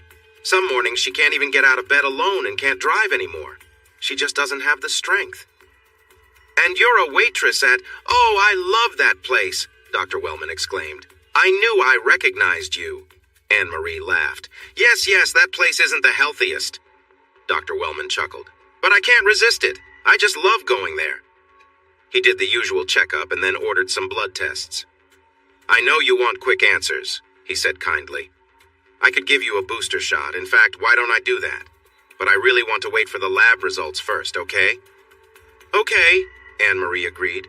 "Great to see you. Hopefully we'll get you feeling better soon," he said as he left. The booster shot, which was just vitamins, didn't give Anne-Marie the energy she wanted. It only made her feel restless and irritable. Aman was angry when he got home and didn't see Alicia. He wasn't sure, but he had a good idea of where she was.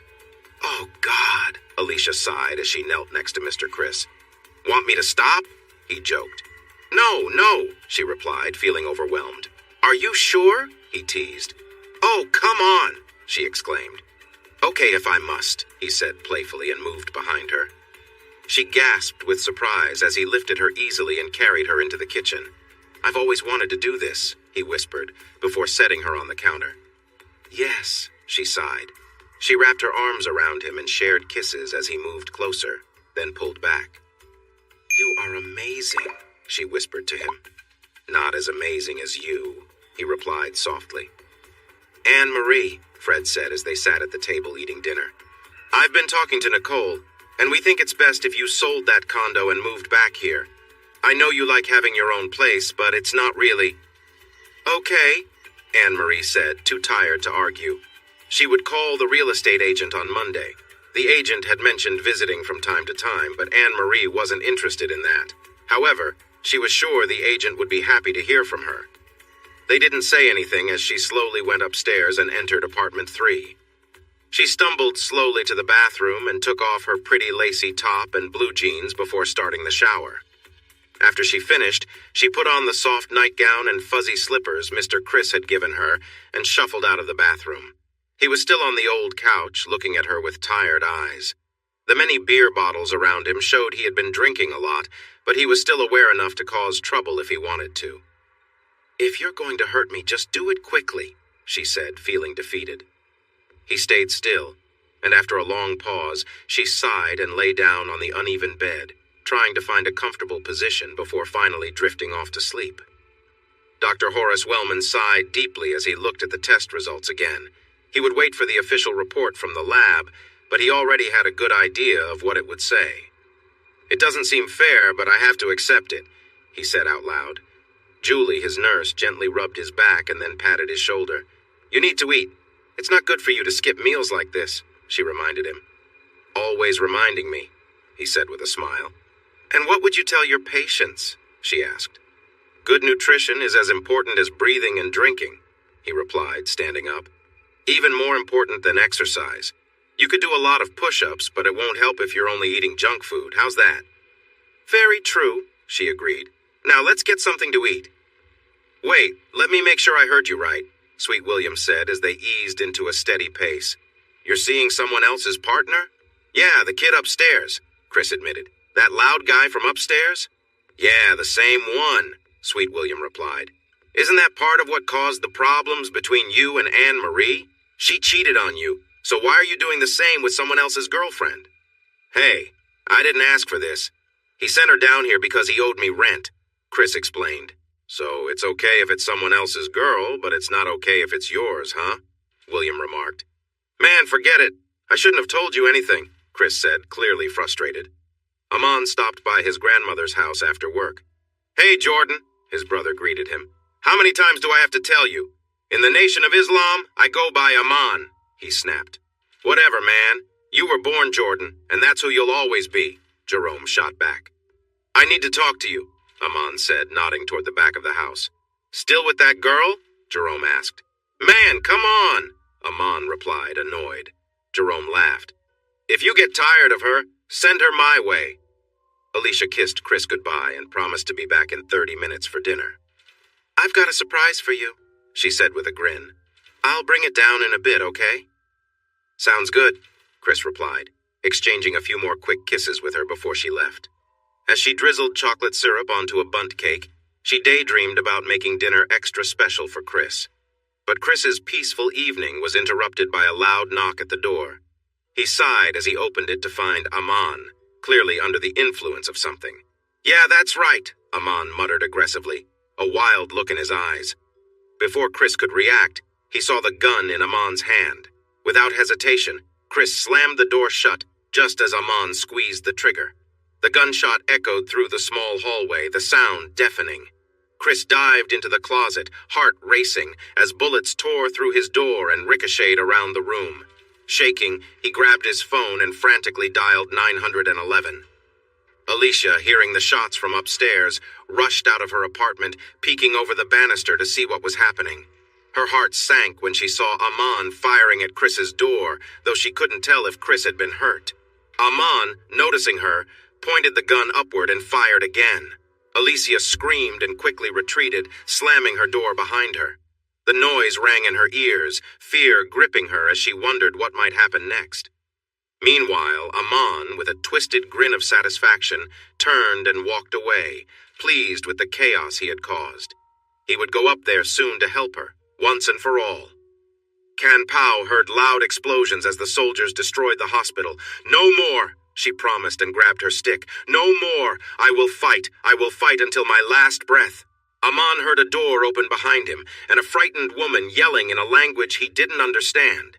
He turned as she rushed at him, stick aimed right at him. His first shot struck her shoulder, but she kept coming. The second and third shots hit her head, and she fell down. Her artificial leg collapsed, and her stick accidentally pierced Aman's chest.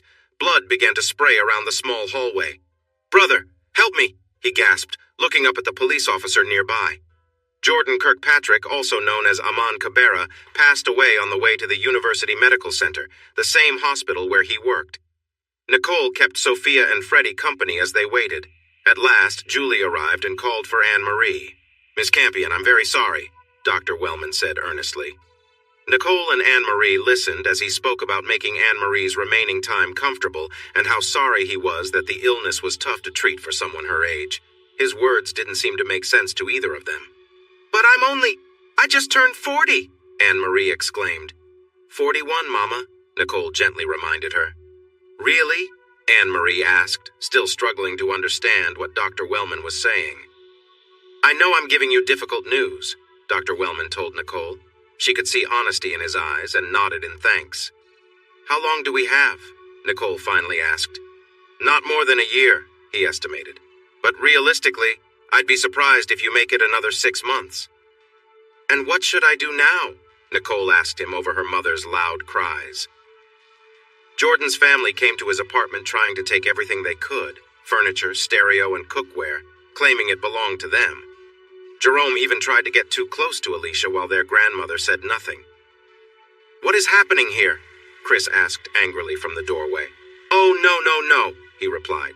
If you say you own all of this, then you also own Aman's bills. You can take his things when you pay for my door, my window, my refrigerator, my mirror, and fixing the stairs and the foyer. Until then, stay off my property. I'll be back for you, Jerome grinned, showing Alicia all his gold teeth, making it clear he had money to take care of her. Don't, Anne-Marie said as Nicole mentioned calling her father. He doesn't. It's not his issue. She decided that the arrogant lawyer who managed her divorce would be the one to prepare her will. She believed the lawyer handling Hank's case was dishonest and would not care about Nicole's or Sophia's needs. Mr. McGregor joked that he could have chosen to be a priest or a lawyer, but he thought he did not look good in black, so he became a lawyer. At least he's Catholic, Anne-Marie sighed as she dialed his office number. Alicia woke up feeling unwell. Suddenly, a sharp pain hit her in the belly and she gasped. She struggled to catch her breath and then fell back to sleep. When she woke again, another pain struck her and she felt scared. Finally, she reached under the bed with her feet and found her cozy slippers. She appreciated her slippers. They were always there within reach. As a third pain hit, she took a deep breath and stumbled to the door. Chris woke up to urgent knocks on his door. Mr. Chris, please help me, Alicia cried in fear. He led her to his bed and helped her lie down. It seems like you might be going into labor, he said, gently wiping her sweaty face with a cool cloth. Oh, she groaned softly. Which hospital do you go to? He asked her. I don't know, she replied. Whatever hospital the clinic uses, I guess. The free clinic? On Wirt Street? He asked. Yeah, she said. Then that would be UMC, he said a bit tightly. But you're not going there. You're going to Women and Children's. I can't afford it, she said hesitantly. But I can, he replied, kissing her forehead. Let me get your shoes. You can't go to the hospital in slippers. Where are Aman's car keys? On top of the dresser, Alicia said, with his wallet in the evidence bag. Oh? He said playfully. Think there's any rent in there? He quickly went upstairs to get her shoes, sweatpants, and a shirt. He found Aman's keys and put them in his pocket. He locked the door and hurried back down. Alicia was sound asleep when he returned to his apartment. He placed her things on the chair, changed out of his jeans and shirt, then slipped back into bed beside her. I love you, she whispered, before falling asleep again. Okay, you have my business card, he reminded her, giving her a gentle kiss before leaving.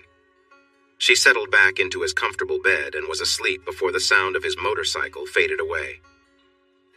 Michael Christopher Dumas, Jr., Sandra exclaimed, upset. You turn around and take that young woman to the hospital. This could be her first baby. She might already be in labor. Alicia smiled as she looked around. She was in his apartment. She rolled around in his bed, enjoying the soft sheets and the comforting smell.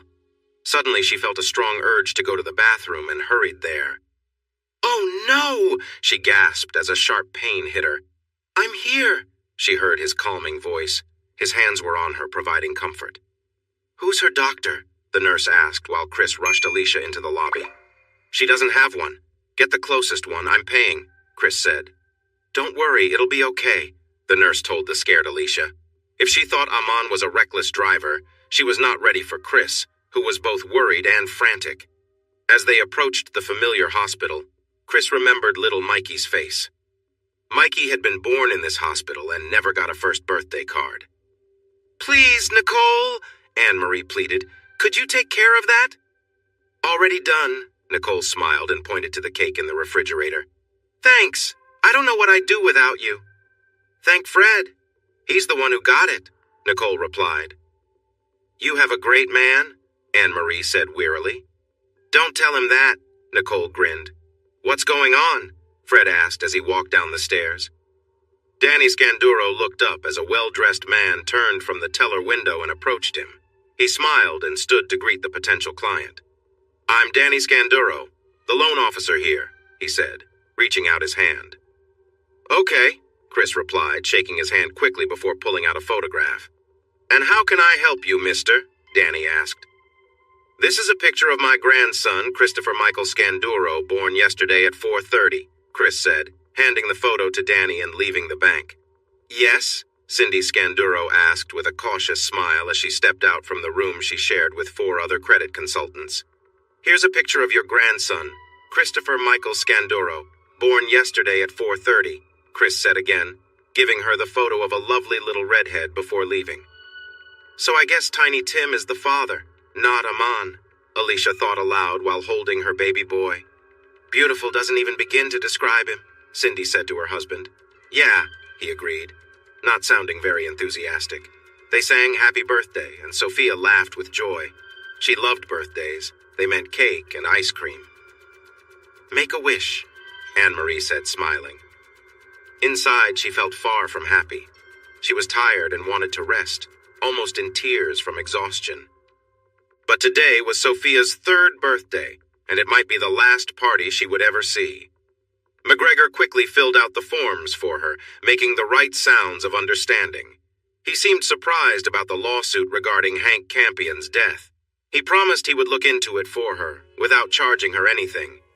"Yes, ma'am, I am a lawyer, but I don't believe in taking advantage of anyone," he said with a small smile. "In the end, we all answer to a higher power, and I want to be ready for that." Suddenly, the other lawyer stopped making demands. True to form, Sophia was more focused on the cake and ice cream rather than the gifts. "Little pig," Nicole joked as Sophia pointed to the large rose on the cake, insisting on having that piece for herself. Danny entered the room and saw his daughter and grandson. After not seeing her for 2 years, he felt a mix of shock and disappointment. She was feeding the baby, and the tattoo on her arm was clearly visible. The gap in her teeth also stood out as she chatted happily with her child.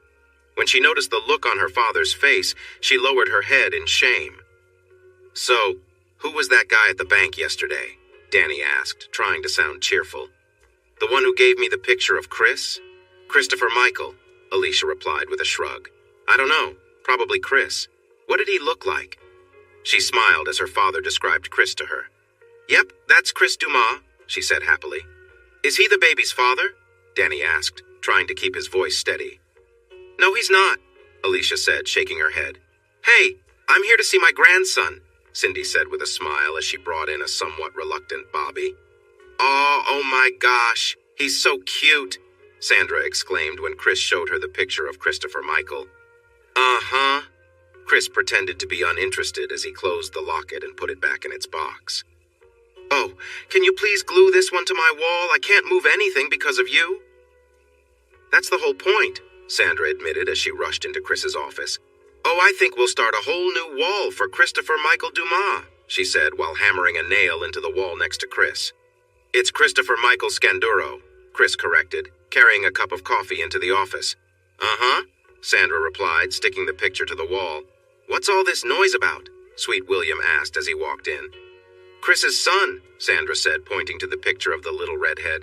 That is not my, Chris protested. Don't ask me if it's cute. All babies can be kind of strange looking, Sweet William said, squinting at the picture. They are not, Sandra squealed, playfully hitting his arm. Nicole was unsure whether to laugh or cry when she realized her period was late. Right now, taking care of Mama, Freddie, and Sophia was exhausting for her.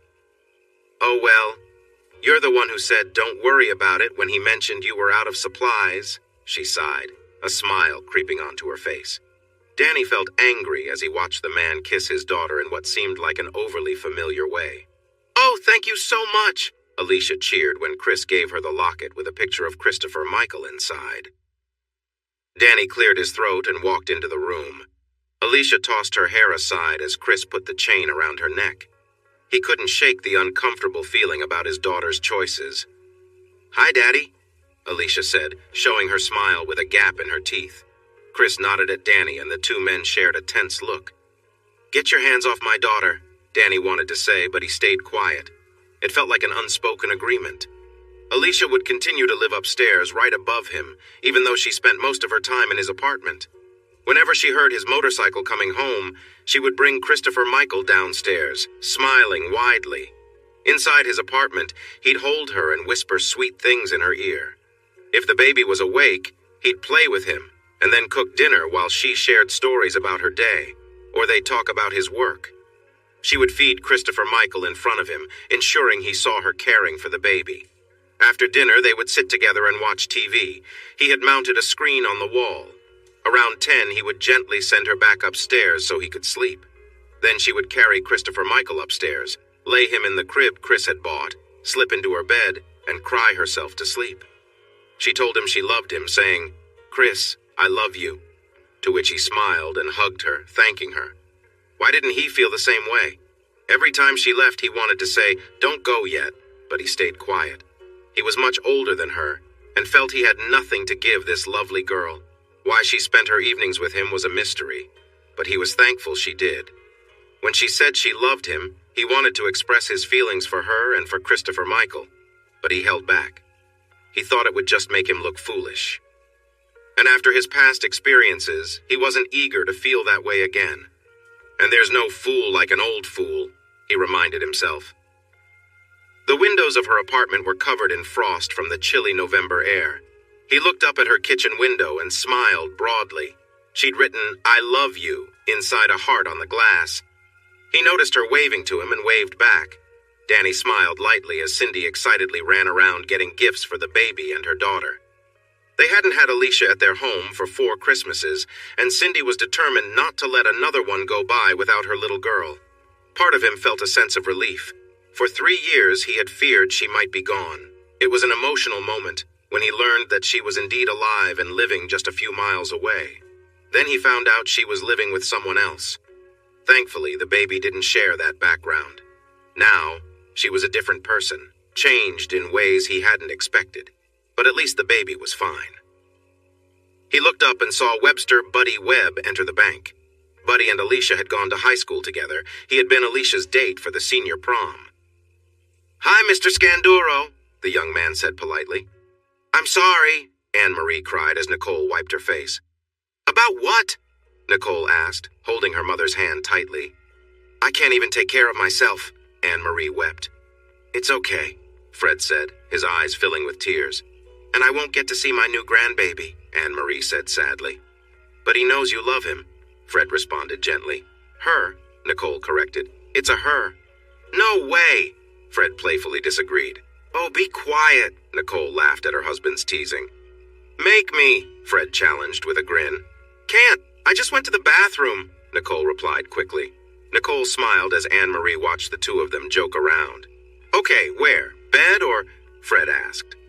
"Bed," Anne-Marie said, and Fred carefully helped her onto the hospital bed they had set up in their living room. "Okay, I got a surprise for you," he said, turning on the television.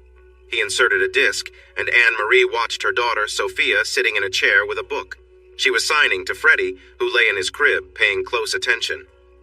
"Rapunzel, Rapunzel, let down your hair," Sophia signed with enthusiasm, then glanced back at the book for the next line. my gosh," Anne-Marie gasped as she watched her 3-year-old daughter reading and signing. Fred had added soft piano music to fill the silent scene. "She's reading him a story," Fred said proudly. "Can you believe it? She's only 3 and she's telling him a bedtime story." "And we all know who taught her to read," Nicole added proudly as she held Anne-Marie's hand. "That's so beautiful," Anne-Marie whispered, watching Sophia sign the story to her little nephew. "She read the whole book to him," Fred said as they watched the little girl reading and signing. Alicia wiped away her tears and closed the lid on the last box her mother had brought over. Not having much to pack, it didn't take long. "Ready?" Cindy asked with a bright smile. Alicia nodded yes. Cindy knew Danny wouldn't be happy, but she didn't mind. Alicia was their daughter and she belonged with her family. So did their grandson.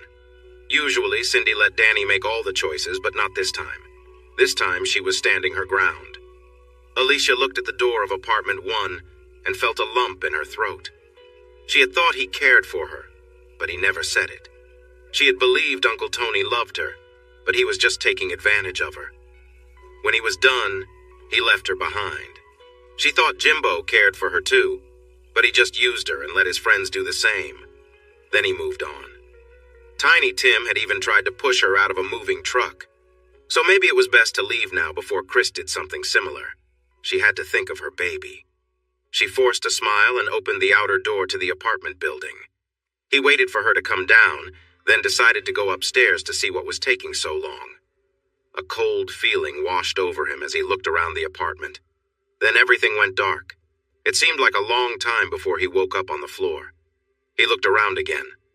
The bed, the weak chest of drawers, and the old couch were still there, but everything else was gone.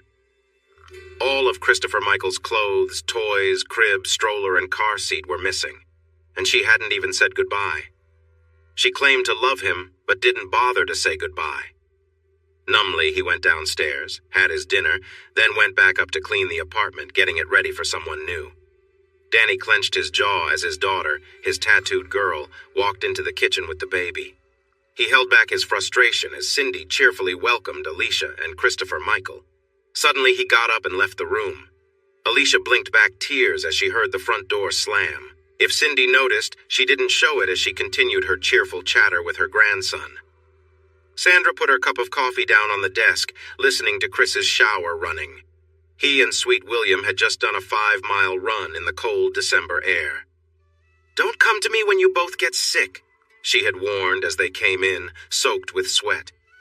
As she turned to leave his office, she heard the unmistakable sound of someone crying. She rushed out of his office, her own eyes filling with tears. "It's your own fault, Michael Christopher Dumas," she whispered. "You let that girl go." On Christmas morning, Anne-Marie watched from her bed as Sophia tore open her gifts and proudly showed her everything Santa had brought. Freddie was just 2 years old. He didn't really understand what was happening, but he loved being part of the excitement. "And do you know why we get presents?" Fred asked the 2 children. "Jesus loves me," Sophia replied. "That's right. You're such a smart little girl," Fred said with a smile. "You feeling okay, Mama?"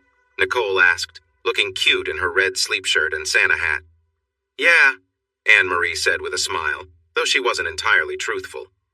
Danny felt a mix of emotions as he watched his daughter cheerily play with the baby and admire all the gifts Cindy had gotten. He loved his daughter and grandson, but he couldn't explain the frustration building inside him. And there was that locket, the one from her old boyfriend. Danny forced a smile when his daughter thanked him for the new clothes. Since Cindy came back with their daughter, that old guy hadn't called again. Bobby jumped up with excitement when he saw the Sony PlayStation 2. Finding it had been a challenge. He'd searched stores for miles and even traveled to New Orleans just to get one. Chris smiled as he looked at the funny Christmas card Sandra had sent him. It showed Sandra with Jimmy and their kids, along with their 2 dogs in front of their Christmas tree. "Perfect," he said, and set it down. Sweet William's card wished him a Merry Christmas and a Happy New Year, and he had even signed it with love. It takes a real man to do that, Chris thought, smiling. He locked his apartment and took his suitcase to the waiting cab. "Where to?" the cab driver asked as they headed toward Lafayette Airport. "Las Vegas," Chris replied. Oh, spending Christmas with family?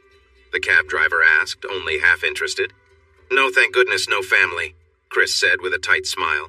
She watched the video again, letting her tears flow. Sophia sat nearby, reading Sleeping Beauty to her nephew. Fred had edited the video, adding soft piano music that gently filled the quiet moments. He had chosen a different piece for each video he created. And they lived happily ever after, Sophia signed as she shut the book with a soft thump. One more, Freddie asked, signing to his Aunt Sophia. Time to sleep, she signed back firmly. Yes, ma'am, Miss Bossy, Anne-Marie said with a smile as the video screen faded to black. Pilot, Sandra said when she answered the phone. Miss Sandra, this is Nicole, Nicole said, her voice shaking. Nicole, what's wrong? Sandra asked, filled with concern. My mama's in the hospital. Dr. Nicole began to cry, her sobs loud and heart-wrenching. Chris raised an eyebrow when Sandra told him about the call. So, when are you going to see her? Sweet William asked as they jogged along the highway. Not going, Chris replied, keeping up with Sweet William's fast pace. What? Are you serious? Sweet William stammered. Yep, Chris said. We're not even married. Why should I visit her? He noticed Sweet William had fallen behind and turned back. Sweet William was standing several yards away looking shocked. Chris ran back to him. I really don't understand you, Sweet William exclaimed, frustrated. I know she hurt you, but come on, she's not well. And, Chris said, I'm sorry about it, but I don't see the point. Honestly, I hope we outlive you, Sweet William said as he turned to head back to the office. That's all I'll say. You better hope we do, so at least 2 people will come to your funeral. She was not in pain, just very tired. Her fingers held onto the rosary she had as a child. Even though she couldn't feel it, it brought her some peace. Hi, Chris said softly. Chris? She whispered, surprised. I heard you're not doing well, he said, looking into her brown eyes. I'm dying, she said plainly. I know, he replied. I'm sorry. Chris? She asked. Yes, Anne-Marie? He replied. I know I shouldn't ask this, but, she said slowly, struggling. Anything, he assured her. Please, forgive me, she pleaded. I do, he said. I've forgiven you, and she smiled with relief. She felt his lips brush against hers and felt a moment of happiness. Thank you, Chris, she said. I need you to forgive me too, he said quietly. I haven't been the best. I'm sorry too, Anne-Marie whispered. If you haven't been great, it's partly my fault. Are we good? He asked, and she nodded. Nicole, she said suddenly with urgency. Please help our daughter. She's changed. Promise me you'll take care of her. I promise, he replied. They chatted for a little while longer until she drifted off to sleep, completely worn out. He gently touched her face and then stepped out of her room. She heard soft piano music playing and imagined her daughter, her lovely, brave daughter, singing Rapunzel, Rapunzel, let down your hair. Do you think she can hear that? Nicole tried to hold back her tears as she looked down at her mother. I think so, Fred replied, tenderly taking his mother-in-law's hand. Buddy had not changed at all since high school.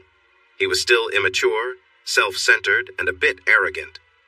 These were the reasons she had avoided going to the senior prom with him, and why there had never been a second date. But her father liked Buddy, and he seemed to like Christopher Michael, even if he insisted on calling him Chris or Chrissy. It's Christopher Michael, she reminded him again as Buddy showed them around the Baylor Lake cabin his family owned. She smiled, looking at the lake. Spring was her favorite time of the year, and the scenery was beautiful.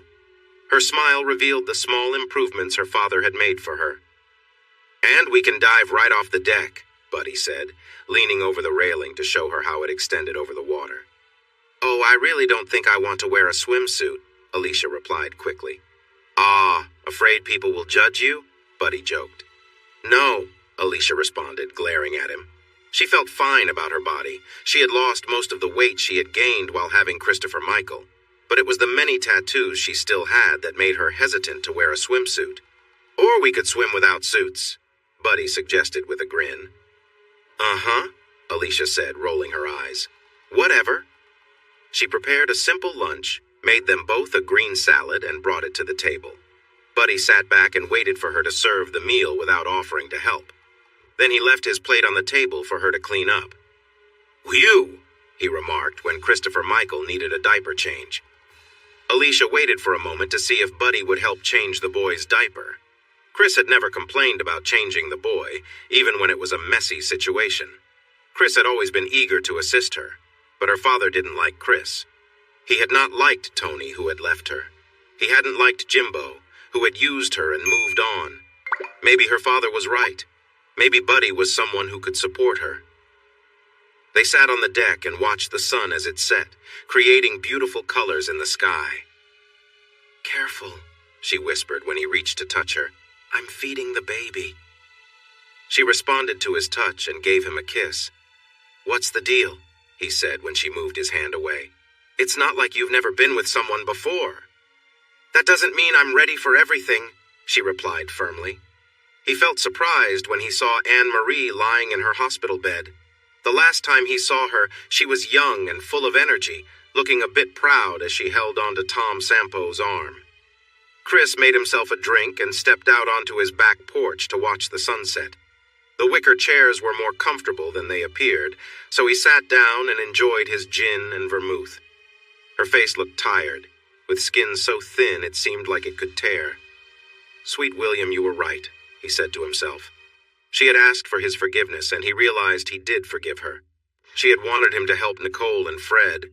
She told him that Fred was a good man who just needed some support, especially with very little money coming in and a family to take care of, including 2 kids and another on the way, along with a sick mother-in-law. But Fred never complained or worried those around him. "He's a great teacher," Anne-Marie had said weakly. "Sophia? She's only 3 and she can read. She understands what she reads." "Sounds like a bright little girl," Chris smiled. "Oh God, Chris, you have no idea," Anne-Marie smiled back. A girl from the house behind him stepped out onto her deck, acting like she didn't see him. Chris watched as she applied sunscreen in a playful way before changing her top. Then she laid down, the fence blocking his view. He shook his head and smiled at her playful nature. He knew she wasn't trying to get his attention. She was simply enjoying herself. Later, he expected she would walk around her room with the curtains open, lights on. "Some people are just like that," he said, standing up as his drink was empty. "So?" Danny asked when Alicia and Christopher Michael entered the house. "How was it?" Cindy poked her husband gently. "It was fine," Alicia replied with a shrug. "His parents have a nice place by the lake." "Come on," Cindy whispered to Danny. "What?" "I just asked how my daughter's date was," Danny said. "Uh-huh," Cindy replied, not believing him. Father Dave held the woman's hand kindly, preparing to give her the last rites. "Go in peace, my child," he said to Anne-Marie. He stepped into the hospital hallway and smiled at Nicole, Freddie, and Sophia. "Hi," he signed to Sophia. "Hi, Father Dave," she replied with a smile. "Okay, that's all I know in sign language," he joked, signing "I love you" to her. "That's plenty," Nicole said. "More than most people know." "See you all this Sunday?" he asked. "We should, unless," Nicole replied. Chris walked upstairs to his bedroom and looked out the window. The girl was walking around in her bedroom, a towel casually wrapped around her body. Now and then she would lift the edge of it, giving him a brief view of her. He had purchased the house right after New Year's. When he came back from Las Vegas and entered his apartment, he felt a wave of loneliness. On January 2nd, he called a real estate agency and asked to look for houses in Bender or DeGard. They found a house on January 4th, and he made an offer immediately. Sandra and Sweet William helped him choose the furniture, and he realized they had a better sense of style than he did. The girl was now putting lotion on her legs while sitting on the edge of her bed. This position allowed him to catch glimpses of her as she worked. "Uh-huh," Chris smiled as the girl looked toward his room. "Like I'm going to return the favor?" It was a 4-bedroom house, and both Sweet William and Sandra asked him why he needed such a big place. He didn't really have an answer. The previous owners must have had children because there was an almost new swing set in the backyard. That swing set had made Chris decide to buy the house. "I have a grandson," he finally told Sandra. "You never know. Nicole might need me to babysit one night. Freddie will have a swing set to play on, and his own room for naps." "Uh-huh," Sandra replied, and chose a racing car bed along with a chest of drawers for the child's room. "That is cute," Chris smiled. She could hear the music from the piano and saw her lovely little girl sign, "And they lived happily ever after." All her exhaustion faded away, replaced by a wonderful sense of calm. The brightest light she had ever seen surrounded her, but it didn't hurt her eyes. "God?" she asked in awe. Nicole cried out in despair as the monitor showed a flat line. "Hello?" Chris mumbled sleepily as he answered his phone. "Daddy?" Nicole's voice came through. Cindy was polite as she sat on the deck of the lake cabin with Danny, Alicia, Bobby, Christopher Michael, and Buddy with his parents. She felt uneasy around the Webbs and often wondered why Danny liked them. "Yeah, Jack and I argue about religion," Susan laughed, having had a few drinks. "He thinks he's right, and I don't." Jack made Alicia uncomfortable. He seemed to stare at her the whole time. When Christopher Michael needed to eat, Alicia kindly but firmly closed the bedroom door to take care of her baby. If Buddy noticed his father's behavior, he said nothing. There were moments when Jack acted inappropriately, even with Alicia's parents and cousin nearby. Chris nodded in agreement as Sweet William sat beside him. "Man, I didn't realize how much she was struggling," Sweet William whispered. Chris had to agree. In the 2 months since he had seen her in the hospital, she had not been well. She had lost a lot of weight and her face looked pale. He noticed she was wearing a lot of makeup, but there was only so much that could be done. He glanced at his daughter and felt proud. She was handling the service with calmness and grace, so different from the girl she had been just 4 years ago. "Dad?" she asked as she walked down the aisle to him. "Will you be one of the pallbearers, please?" "I would be honored," Chris said, and she smiled softly. "Hi, Mr. William," she said, looking past her dad at the tall man. "I need one more pallbearer." "It would be my honor. I always cared for your mother," Sweet William replied. "Good. Then you all need to come sit up here," Nicole said, pointing to a pew near the casket where Fred and 3 other men were already sitting. "I need to talk with you," Chris said quietly to Fred as they stood in the condo where Anne Marie had lived during her last year. They stepped outside into the warm, humid air, speaking softly. Nicole's eyes widened in surprise when Fred walked into the living room. "Did you know that your mother left a life insurance policy worth $250,000? He whispered to his wife. "She did what?" Nicole asked, unable to believe her ears. "Yeah, and she told your dad she wanted the money to fund my college?" Fred said. "She said it had to go to my college or we couldn't get it." Nicole felt a mix of emotions. She was torn between laughing at Fred's surprise and feeling joyful. She simply smiled and squeezed his hand. "Does that mean I'm going to be married to a teacher?" she asked. "I guess so," he replied, still amazed by their luck. "Good. I'm tired of the smell of Taco Bell on you," Nicole said with a smile as another person offered their condolences. "Hello?" Chris answered his phone. "Thank you, Daddy," Nicole said. "For what?" Chris pretended not to know. "You know what for," Nicole replied playfully. "Your mother asked me to help him, but she knew he wouldn't accept my help easily," Chris said honestly. "You know he wants to go to Notre Dame, right?" Nicole said. Chris felt a familiar chill wash over him. Just when he thought he could reconnect with his daughter, complications were threatening that again. "Come on, Chris, be mature," he chided himself. "Well, at least he's Catholic," Chris said out loud. Buddy was a bit slow, but he was starting to see things the way Alicia did. He finally realized that when he acted inappropriately, it showed everyone that he didn't respect her. "Would you like it if I kept calling you names like stupid or something worse?" Alicia asked. "No, not really," he replied. "Well, that's kind of what you're doing when you act like that in public," Alicia explained. But inside, he was just as rude and pushy as always.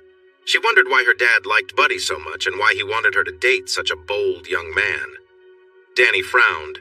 Someone had been messing with the items on his desk again. The picture of Alicia and Christopher Michael was facing him once more. He kept trying to turn it away, but someone kept putting it back. He took the frame off his desk and dropped it into a drawer. After thinking for a moment, he opened the drawer again. He took the back off the frame, removed the photograph, and searched around until he found an envelope. He wrote an address on it and smiled as he stamped it. "Welcome to Notre Dame," the dean said as he greeted Fred Dumas. "Lafayette, huh? I was just there 3 weeks ago. We don't have any food like that here, that's for sure."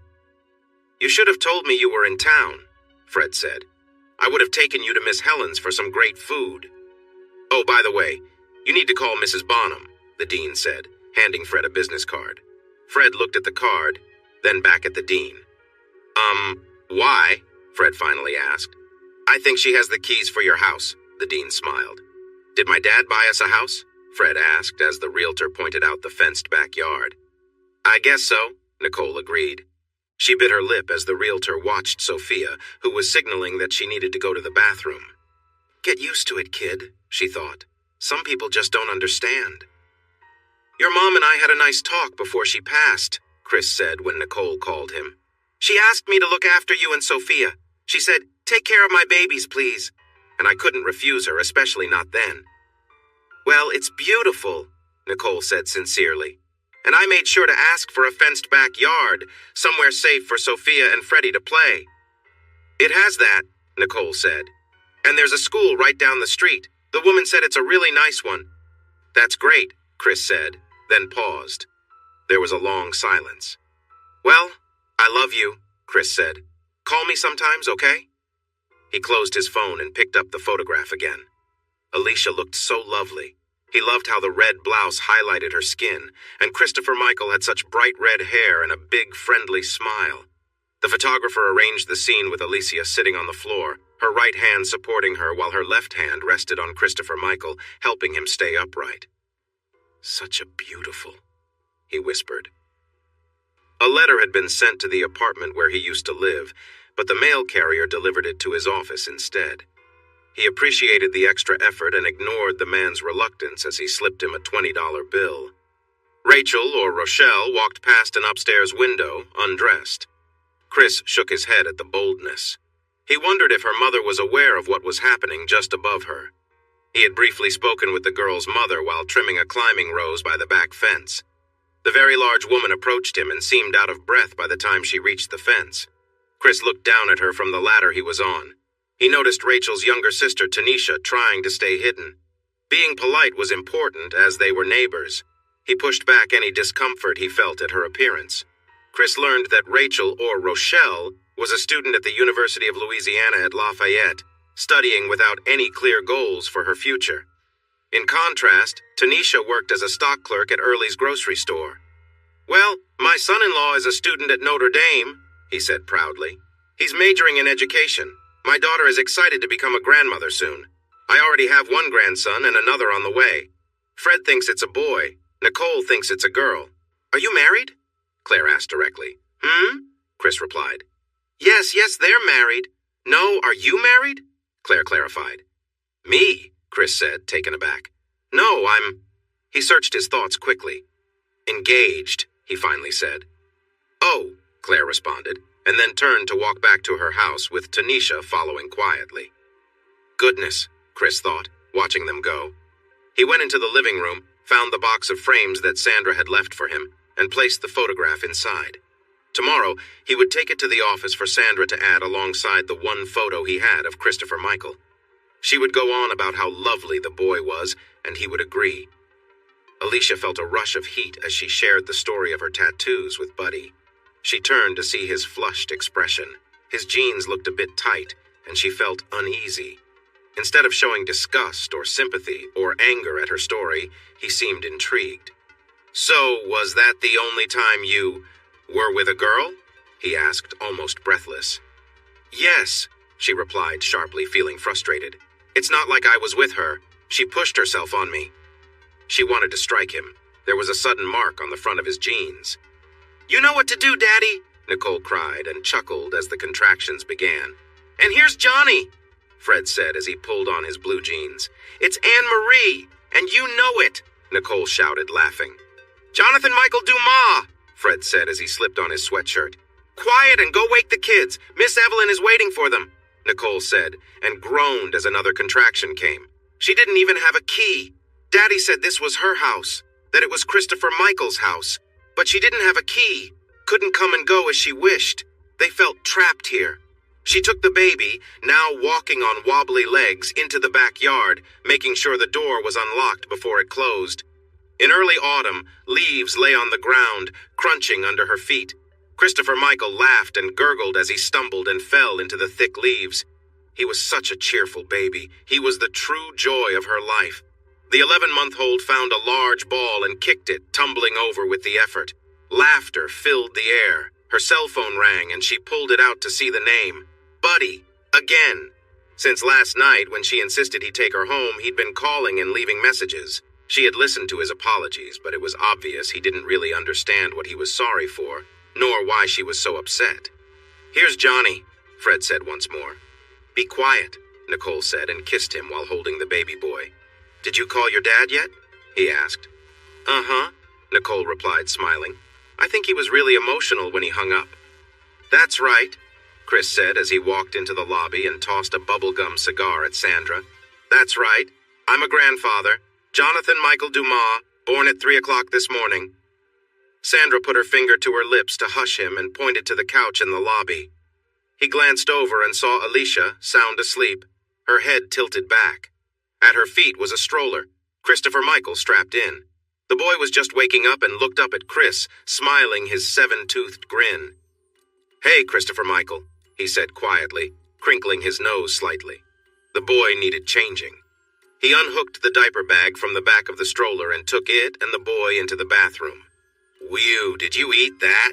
He chuckled as he cleaned the boy up. Christopher Michael laughed happily as Chris changed his diaper. "Come on, son, let's see if Mommy is awake," Chris said, leaving the bathroom. Alicia was waiting in the office and hugged him tightly when he walked in, still holding Christopher Michael. "Hey," he said softly, holding her close and swaying gently. "Hey," she replied. "What are you doing here?" he asked. "I went down to the apartment, but the man in number 2 said you moved and didn't know where. I was worried you might be gone for good, so I walked back here. Miss Sandra arrived just as I got here. I told her who I was, and she recognized me because I had Christopher Michael. She let me in and said you would come soon. I fell asleep, and when I woke up, Miss Sandra told me you took him to change his diaper," Alicia said, talking quickly. "You walked all the way from the apartment?" Chris asked, kissing the top of her head. "First, I walked from my mom and dad's to the apartment. I couldn't take it anymore," Alicia admitted. She pulled back to look into his eyes. "Chris, I know you might not really love me," she said sadly. "But I am okay with that if you want us." "Don't really. Are you joking? I love you more than I can express, more than words can say, but," Chris said, surprised. "You do?" Alicia asked, barely able to believe it. "When I lost you, my happiness disappeared," Chris replied. "You can ask Sandra. I've just been moping around without a smile on my face." "Sandra, I need to borrow your car," Chris said as he rushed out of his office. "Of course," she said, handing him the keys to the car he had given her as a Christmas present. "And I'm taking the rest of the day off," he added. "Not expecting to see you until Monday," she replied. "Oh," Chris said, realizing something. "And look, there's a swing set. I got that in case you ever brought Christopher Michael here," Chris said excitedly, showing her the backyard. "And you've got to see his room. It has—" "I'd rather see your room," Alicia said with a joyful laugh. "By the way, you have a beautiful smile," he said and kissed her again. "Yeah, you like my new teeth?" she asked, laughing. "They're beautiful," he replied and kissed her again. "Come on, the stairs are right over here." She liked ska music, but she didn't think it was something she loved enough to get a ska tattoo on her back. And the older man had a great shape for his age. "Oh no!" Alicia shouted. "Oh no, sweetie!" Chris laughed. He had just changed the sheets the day before, but it looked like he might need to do it again. The bed was wet with several spots, as if he and Alicia were trying to make up for lost time. Sophia asked if the man was her brother, and Nicole said it was her nephew. "Want brother," Sophia said. "Okay, brother," Nicole replied. "Good," Sophia smiled. "Here, Johnny." "Fred," Nicole shouted. "Come on, teaching her things like that." "Next will be Anne-Marie," Fred said, giving his wife a kiss. "Uh-huh. Think I'm ever going to let you near me again?" Nicole said with a pout. "Teaching her, here's Johnny?" Chris searched through the dresser and found what he was looking for. Alicia smiled when he came closer, but frowned a bit when he knelt next to her by the bed. "I wish I could make this really special, like fly you to Paris or something, but I'm worried if I wait too long, I might miss my chance. Alicia, will you marry me?" His mother's ring fit her perfectly, and she kept admiring it. For the first time, he noticed how small the diamond was. "I'll get you a better ring tomorrow," he promised. "Oh, no, you won't," she said firmly. "Nothing else would be as perfect as this. This is my ring." Cindy was really happy and relieved to hear about Alicia and Chris's engagement. Danny wasn't as excited until Chris jokingly asked him, "So do I call you Dad now?" "Danny will be fine," Danny said with a half smile. "Behind my back you can call me whatever, but to my face I prefer Chris," Chris said, and they shook hands. "Oh, hey," Danny said when he saw Alicia and Cindy carrying boxes out to the car. "I'm not spending another night without her," Chris said firmly. "Oh, all right, whatever. She's an adult now," Danny grumbled. They were in the garage making orange sherbet as Alicia said the machine was too loud for the house. Christopher Michael was so excited about ice cream for dessert that he made up a song and danced around while his dad mixed the ingredients. "You're a handful, you know that?" Chris laughed as the kid danced around. He looked up as a car pulled into their driveway and smiled when he saw the Fighting Irish license plate. Christopher Michael kept dancing, not minding if anyone was watching. "I gave you that!" Nicole shouted. "For Father's Day, I gave you that ice cream maker. I was 12, and wow, I can't believe you still have that thing." "Hi, how are you?" Chris said with a big smile as he hugged his daughter and kissed her on the forehead. "When did you all get into town? How long are you staying? Where are my grandsons?" "Whoa, who's that?" Christopher Michael said in surprise as Sophia got out of the car. "That's Sophia, right?" Chris asked. "Come here and meet your sister, Nicole." "Hi, Sophia," Christopher Michael said, reaching out his hand. "I'm Christopher Michael Dumas." Sophia stared at him and then looked at Nicole. "Name Christopher Michael," Nicole signed. "Shake hands." Sophia looked back and shook Christopher Michael's hand but tried to pull away. Christopher Michael held on tight. "Come on inside, you have to see my room," he said excitedly, trying to guide her toward the door leading into the house. "Naole!" Sophia shouted, looking for Nicole. "Son," Chris said gently, "she can't hear you, she's deaf. You're speaking really fast and she doesn't understand." "She's what?" Christopher Michael asked, puzzled. "She's deaf," Nicole explained. "That means she can't hear." "What?" Christopher Michael asked. "Why can't she hear?" "Her ears don't work," Chris replied. "Then fix them, Daddy," Christopher Michael insisted. He turned to Sophia, who was calming down a bit. "My dad can fix anything. You should see his motorcycles. He built them himself. He even lets me ride them. Come on, I'll show you." "I don't think he gets it," Nicole said sweetly to Sophia. "But where are Freddie and Johnny?" Chris asked. "Fred took them fishing," Nicole laughed as she led them toward the house. "That means I'll have 3 sunburned men waiting for me when I get home." Alicia smiled as the 4 of them entered the house. Cynthia stood shyly behind her mother.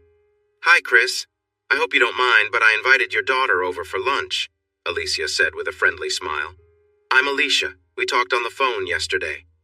"Naole!" Sophia called out as Christopher Michael tried to pull her toward the stairs. "Son, no!" Chris said firmly. "If you want to play with your toys, you need to bring them down here." By the time Alicia took the lasagna out of the oven, Christopher Michael began to realize that Sophia couldn't hear him. Sophia also started to see that the upbeat boy was friendly and not a danger to her. They were playing checkers when Alicia said it was time for lunch. "And for dessert, we're having orange sherbet. My dad makes the best orange sherbet in the world," Christopher Michael said happily as they sat down in the dining room. "Orange ice cream," Nicole signed, and Sophia's eyes lit up. "We're going to need more high chairs," Alicia chuckled as she placed 3-year-old Cynthia in one. "What?" Nicole asked, confused. "Christopher Michael is okay right there, right?" "I'm just trying to give your dad a little hint," Alicia smiled. "Like leaving the box on the bathroom counter didn't make it clear?" Chris joked lightly. They said a quick prayer before digging in eagerly. Sophia looked up and saw Christopher Michael staring at her. She made a silly face, and he smiled and blew her a kiss across the table.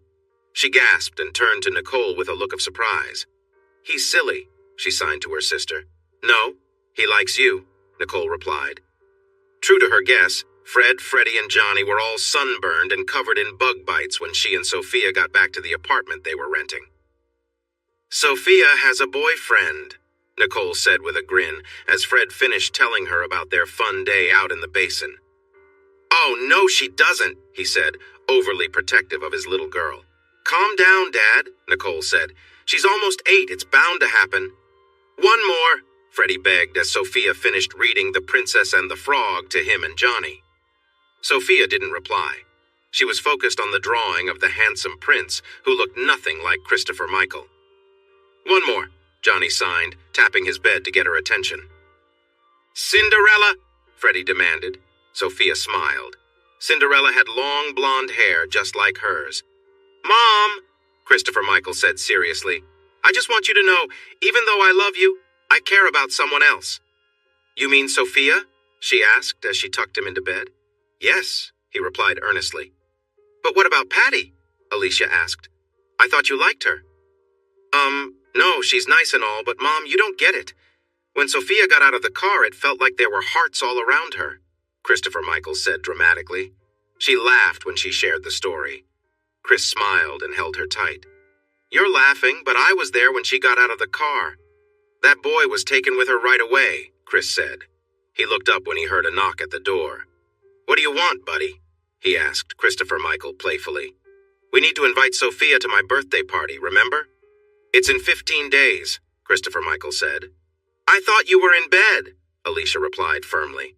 "I was, but I realized, oh my God, she thinks I'm a kid. She doesn't know I'm almost 5, Christopher Michael explained. "Okay, I already told Nicole about it, but I'll send an invitation tomorrow," Alicia promised. "That long?" Christopher Michael asked, disappointed. "Mail doesn't run at night, Christopher Michael," Chris said. "Now come on, it's time for you to sleep." "When you saw Mommy, did you see them too?" Christopher Michael asked his father. "The hearts?" "Yeah, and you know what?" Chris said as he tucked the blanket around the small child. "What?" Christopher Michael wondered. "I still do. I see all these hearts just floating around her," Chris admitted. "Oh my gosh," Nicole laughed. "I just remembered, his birthday is next Saturday." "Whose?" Fred asked, looking up from his computer. "And you know whose birthday is next Sunday, right?" Nicole continued, glancing at the invitation. Christopher Michael was polite to the other guests in the busy pizza place on Johnson Street. Most were from his pre-kindergarten class at St. Richard's, but he kept watching the front door eagerly. "Woohoo, there she is!" he shouted when Sophia, Nicole, Freddie, and Johnny arrived, with Fred coming in last. "She's learning to read lips. It's hard for her since she's never heard words before," Nicole told Alicia while they observed the kids. "Fred's teaching her. He's the best at it, but finding work has been tough. I was really glad to finish school in just 3 years," Fred shared with Chris and another dad who had come to the party. "I thought I'd get a jump on job hunting, and Nicole wanted to come back home where people don't mispronounce our last name." "And?" Chris asked, smiling as Christopher Michael moved aside for Sophia to take her turn at the video game. "Not as easy as I thought," Fred admitted. "Maybe in Lafayette," Chris agreed. "You should try St. Thomas Aquinas. It's just down the street from us." "Okay, I will," Fred promised.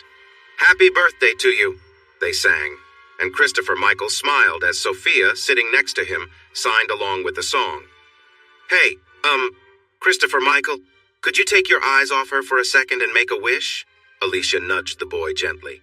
"Uh-huh," he mumbled, and quickly blew out the candles. "Did you even make a wish?" she teased. "Uh-huh," he replied. "Give her the big piece, the one with the rose on it." "Wow, it must be love if he's giving her the piece with the rose," Alicia giggled at Nicole.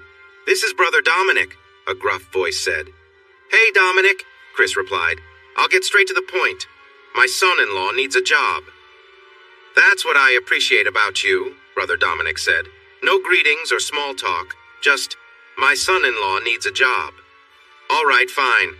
I see you like to keep things short when you need something, but I'll go along with it," Chris smiled. "Hi, Dominic. How are you? How are things going? My son-in-law needs a job." "Now that's better, cousin," Brother Dominic chuckled. "Send him in." "Thank you, cousin," Chris replied sincerely. "Oh, great. Bring them to me all hyped up on treats," Cindy joked as Chris and Alicia dropped off Christopher Michael and Cynthia. "Uh-huh," Chris smiled. "And to make sure we stop by for some espressos, they should be full of energy. Grandma." "Stop it," Cindy laughed. "Be careful tonight. You know I worry about you guys on those motorcycles." "Thanks, Mom," Alicia said as she placed the diaper bag on the couch. "Cynthia's not quite ready for potty training yet. I let her wear diapers while she sleeps, just in case." "Don't worry, I can handle a little girl," Cindy smiled. And she has long blonde hair and a beautiful smile, Christopher Michael told his grandfather as he led him down the hall. Hey! Chris smiled as his father-in-law entered the room, being guided by Christopher Michael. Did you hear this boy has a girlfriend? Danny asked, serious. And she's really pretty, Alicia added. Definitely, Christopher Michael agreed, nodding seriously. Chris shook his head as Alicia used the electric starter on her motorcycle instead of kick-starting it. She grinned at him when it took him 3 tries to start his bike and blew him a kiss before putting down her helmet's visor. When April had called to tell him about Jimbo's passing, he was unsure how to tell Alicia. We need to go to the funeral, Alicia finally said. Are you all right with that? He asked. Chris, that was a long time ago, she replied softly.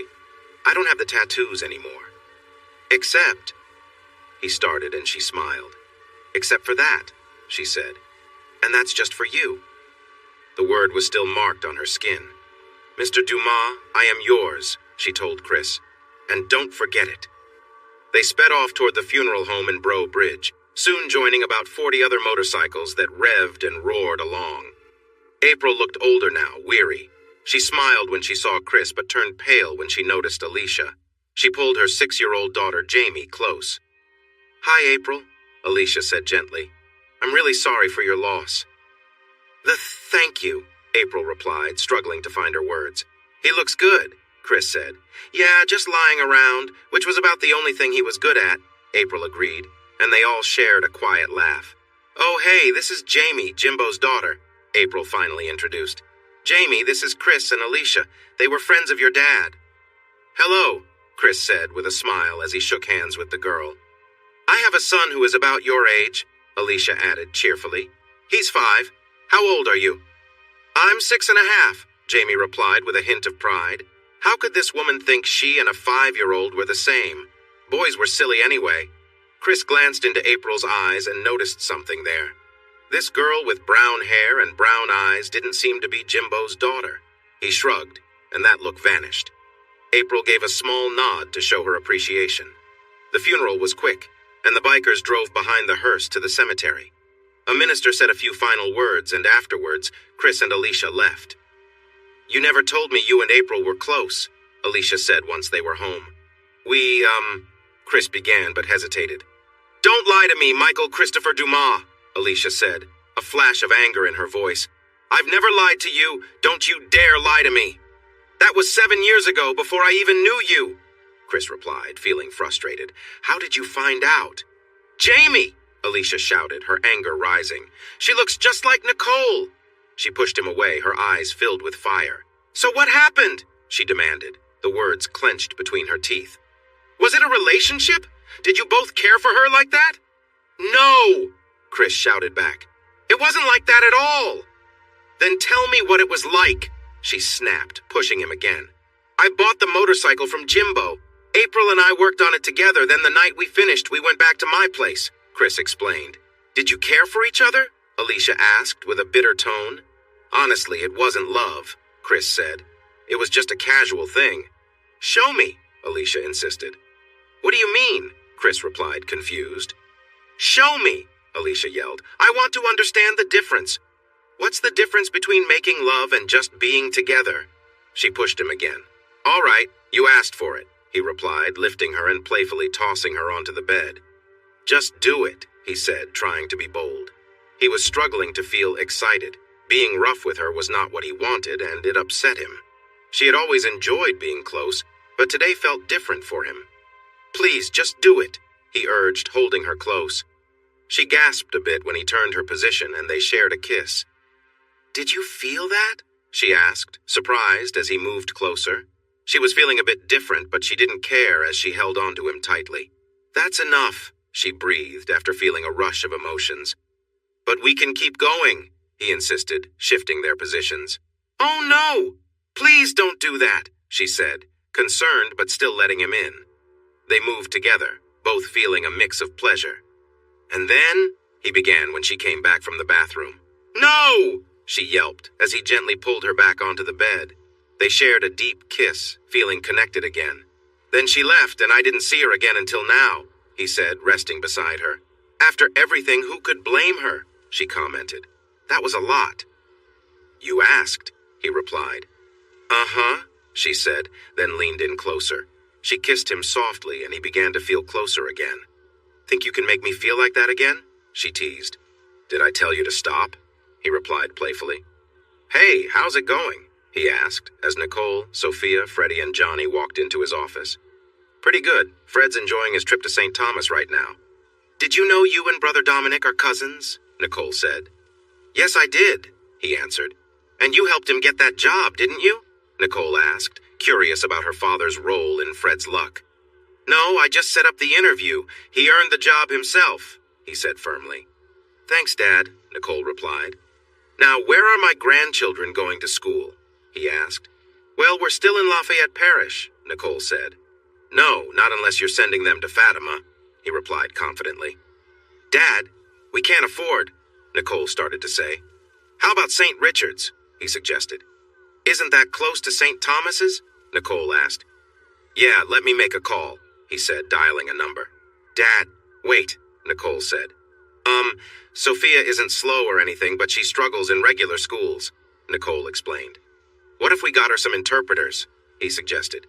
Both UL and ULD offer classes in American Sign Language. We can talk to the teachers. Dad? She asked. You would really do that? I mean, she's not your daughter.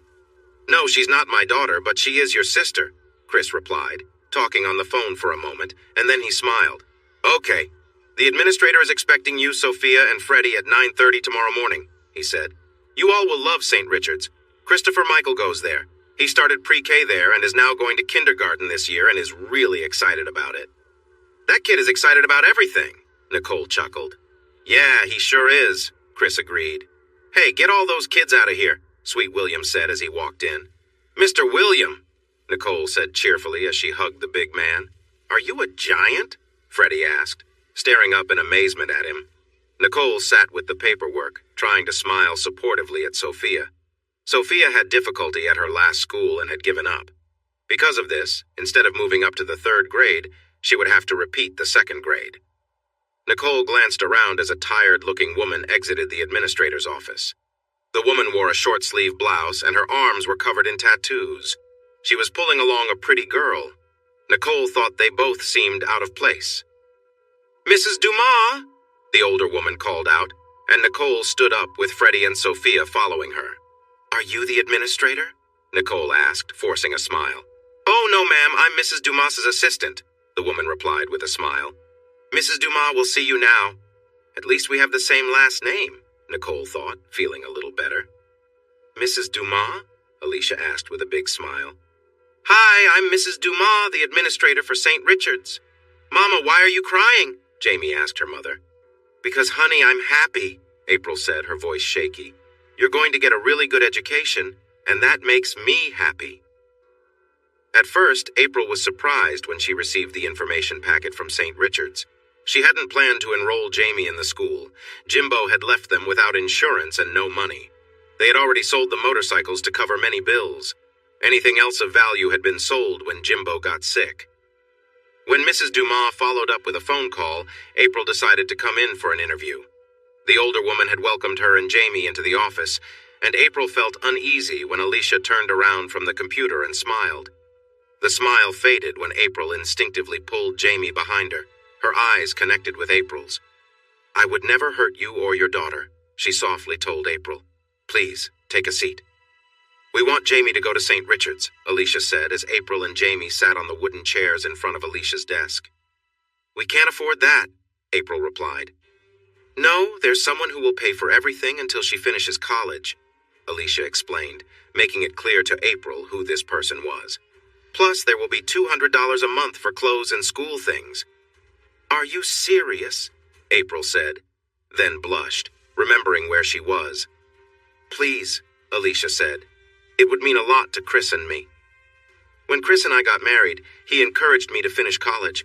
I only had 3 more semesters left, Alicia told Nicole, who was still amused by her father's and stepmother's little trick. I earned my degree in early childhood education with a minor in business.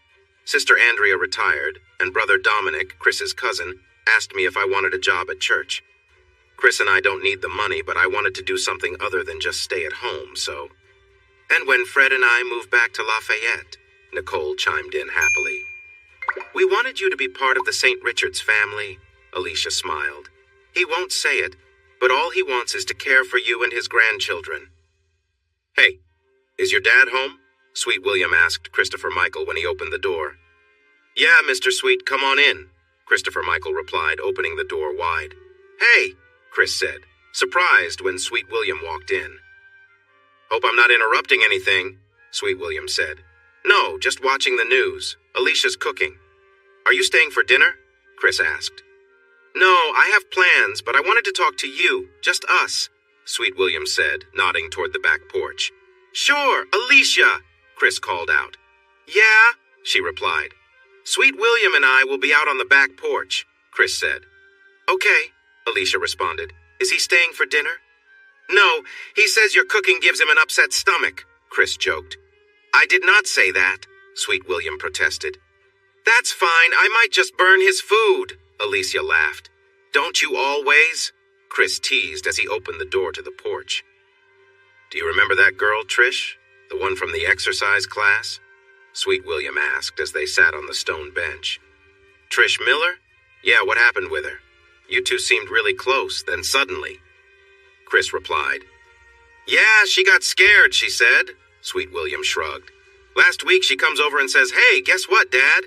And I thought, oh no, she was so excited. Come on, man, just talk normally, Chris laughed. Oh, I keep forgetting. You're not used to this, Sweet William said with a grin. She's having a baby. So? Chris asked directly. What are you going to do about it? Look at you and Alicia. You both have so many kids and want even more, Sweet William said, watching as Christopher Michael ran out of the house. Hey, Mr. William, Chris and I are talking, Chris said to the boy. Nah, he's just fine, Sweet William smiled at the boy. So? Chris repeated. What's your plan? Well, I asked her to marry me, Sweet William announced joyfully. I came to ask you to be my best man. Why not? You were mine, Chris said, giving his friend a hug. Wow, you're getting married, Mr. Sweet, Christopher Michael exclaimed. Yeah, what do you think? Sweet William asked the boy. That's awesome, Christopher Michael shouted. Can I come to your wedding? Of course, my man, Sweet William replied. I wouldn't dream of getting married without you there. Can I bring my friend too? Christopher Michael asked, smiling while receiving a big hug from Sweet William. A friend? Sweet William laughed. Aren't you a bit young for that? He has a special friend, Chris smiled.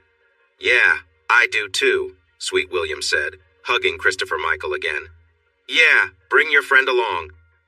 Are you sure you won't join us? Alicia asked. I'd love to, but I have to go.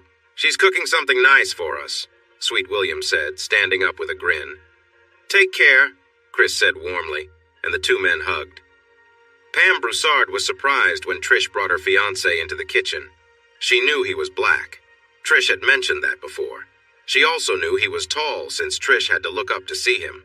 But she wasn't expecting someone so enormous. He had to bend a bit to fit through the door. Oh my goodness, she gasped as Trish smiled brightly, holding on to the man. And this is my best friend, Pam. Trish was excited. Pam Broussard.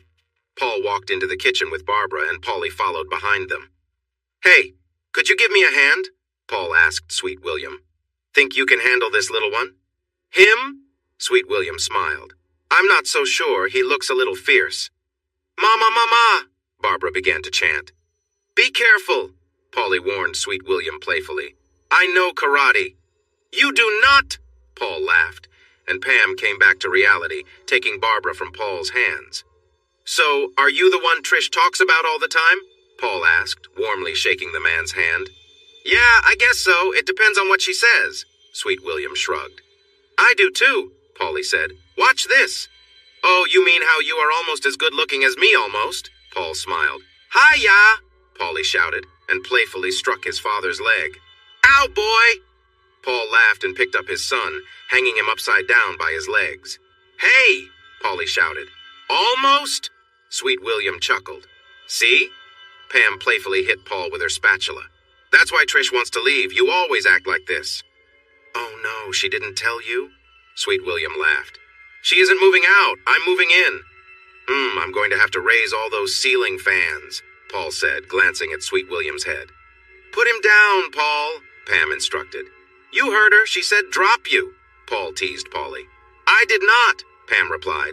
No, Polly yelled as Paul dipped him suddenly. Put him down, Pam repeated. Oh, that's different, Paul said, setting the boy down. It's always like this around here, Trish told Sweet William. I see that, he replied. Want a drink before dinner? Paul asked, reaching for some bottles. Where's Candy? Pam asked. No thanks, Sweet William replied, noticing Trish's subtle shake of her head. Getting ready to wake her up, Paul said.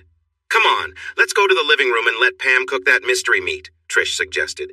You know how she is. We never know what we're eating. Darn it, Trish, Pam yelled. If you keep this up, it will be mystery meat on your plate, understand? She turned to Paul and shook her head. Here, babe, take Barbara. I need to finish dinner before it burns, Pam said, giving her daughter a big kiss. By the way, I saw April today, Alicia said. Oh, yeah? Chris asked, feeling a bit tense. Yeah, you're paying for Jamie to go to St. Richard's, Alicia informed him. Wow, I'm such a generous guy, huh? Chris replied, relaxing. And you're sending April $200 a month for expenses, Alicia continued. Man, I really am nice, huh? Chris said. Alicia, that girl is yours, you know it, she said. I know, he agreed. Jamie Christine Hollister, Alicia stated. Gee, I wonder where the Christine comes from. I wouldn't know, Chris replied. Oh, come on, Chris. Christine and Chris, get it? Alicia said, smiling. Nope, I didn't go to college like you all did, Chris said, giving his wife a playful squeeze. Stop it, you're way smarter than any of us, Alicia said with a giggle. Do you think $200 a month is enough? Chris asked. I'll ask her when I see her next time, Alicia promised, reaching under the blanket playfully. She teased him a bit before asking, Do you think you could... Do you mean that? He replied with a teasing tone. That's Mrs. Dumas, April told Jamie as she buttoned up the child's uniform shirt. You listen to everything she says, okay? If she tells you to stand on your head, you say, yes, ma'am, and do it, understand? Yes, ma'am, Jamie replied eagerly. Here, this is your lunch ticket, April said as she placed it in the child's backpack. It goes in your front pocket, next to your Mickey Mouse pencil. And my crayons, Jamie exclaimed with joy. And your crayons, April confirmed, smiling. April hid behind a tree and watched as bus number 142 arrived. Jamie climbed aboard and April wiped away her tears before walking back toward the trailer. This is Mrs. Dumas, Alicia answered the office phone. She's on the bus, April managed to say through her tears. My baby is on her way to school. That's great, Alicia responded, a bit puzzled. This is April, she cried. I just don't know how I'll ever repay you. Hi, April, Alicia said, her understanding growing. You don't need to thank me. Chris and I are happy to help, okay? If she needs anything, let me know, April promised. I told her to be good. If she isn't, please tell me. I'm sure she will be the best little girl in first grade, Alicia reassured April. After they hung up, April sighed as Zach began to cough again. They were both very sick and had shared needles, but Zach seemed resigned to his fate. April, on the other hand, fought to hold on, worried about what would happen to Jamie if she were gone. Zach blamed everyone but himself for his illness. It's my mom's fault, my dad's fault, even that girl Nicole's fault and April's too. No one forced that needle into your arm but you, April reminded him firmly. At least she knew she was the only one to blame for her own struggles. His attention had been so obvious, almost funny, as she walked through the grocery store aisles. She jokingly said, "Unless you can do it as well as my girlfriend," and laughed when Zach confidently replied, "Who do you think taught her?" They returned to the trailer where Zach was staying on the floor of Rudy's apartment. Jimbo and Big Mike were focused on their work, not even glancing up as they cooked their drugs. April checked on little Jamie, who was still asleep, and then pulled Zach into the bedroom. "Get started," April instructed. Zach quickly brought in his guitar and some clothes that night. Initially, April didn't want to help him. She refused to show him how to use the drugs. But Big Mike was eager to have another customer, so he taught Zach how to prepare the drugs and find a suitable spot. To be fair to Big Mike, he had no idea that his girlfriend had a serious illness. He didn't know he was putting his friends at risk. and by the time he found out, it was too late for Jimbo, who had moved on. "Do you have any cigarettes?" Zach asked after he coughed. "This is my last one. You're not getting it," April replied, pulling a cigarette from the pack. "Come on, that's not fair," Zach complained. "This is Chris," he said when Sandra connected the call. "Chris, it's April," she said. "Can I come see you about something?" Christopher Michael made sure to sit next to Sophia at Mr. Sweet and Miss Trish's wedding. His dad looked important in his tuxedo, assisting Mr. Sweet. The little helper for Miss Trish seemed out of place next to everyone else. Paul and Cindy were together, with Paulie on Paul's left, Barbara on his lap, and Candy in Cindy's lap. "I promise to love and cherish you for as long as we both shall live," William said, and Trish smiled as tears streamed down his face. "The ring is a circle. It has no beginning and no end. It's a symbol of their love," the minister said. The celebration was next door in the church hall. "Yeah, JT's my guy!" Christopher Michael cheered when the DJ announced he would play a Justin Timberlake song.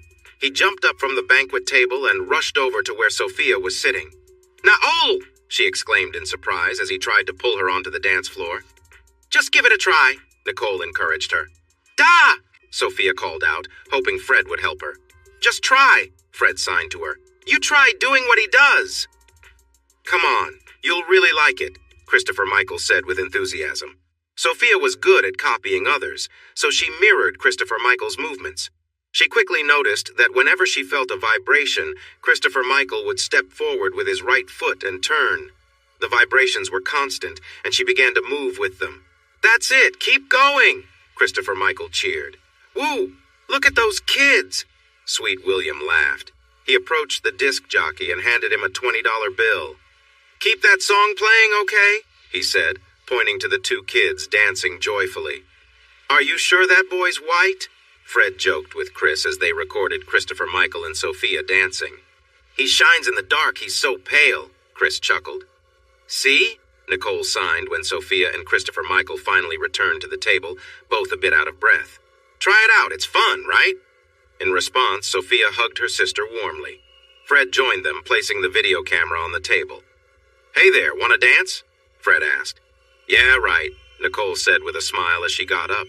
"You just want a reason to be close to me." "That's dancing, isn't it?" Fred grinned. "That's the only kind I know," Nicole replied. Alicia leaned against Chris after he secured Cynthia in her car seat. "I really like weddings," she whispered to him. "Uh-huh, it's the champagne you like." He smiled and kissed her softly. "Take me home," she said playfully. "Get the kids to bed, then we can have some fun later." "Jamie?" Chris asked, nodding toward the girl buckled in the back seat. "She's staying over. She's coming to church with us tomorrow," Alicia replied. "Now hurry it up." "What about the baby?" he asked, gently rubbing her belly. "The baby will be okay," she assured him as she opened her car door. Chris glanced at the minivan next to theirs. Paul Robichaud was asleep in the back while Pam and Cindy hurried to get their kids seated. Paul had been drinking since the bar opened until the bartender cut him off. Cindy caught Chris's eye and quickly looked away, embarrassed. Sophia looked out the window of their SUV at Christopher Michael and smiled as he glanced over. She raised her hand with her thumb, forefinger, and pinky out, signaling, "I love you." Her smile grew wider when he returned the gesture and sent her a friendly kiss. "Hey, Dad, hold on to this, okay?"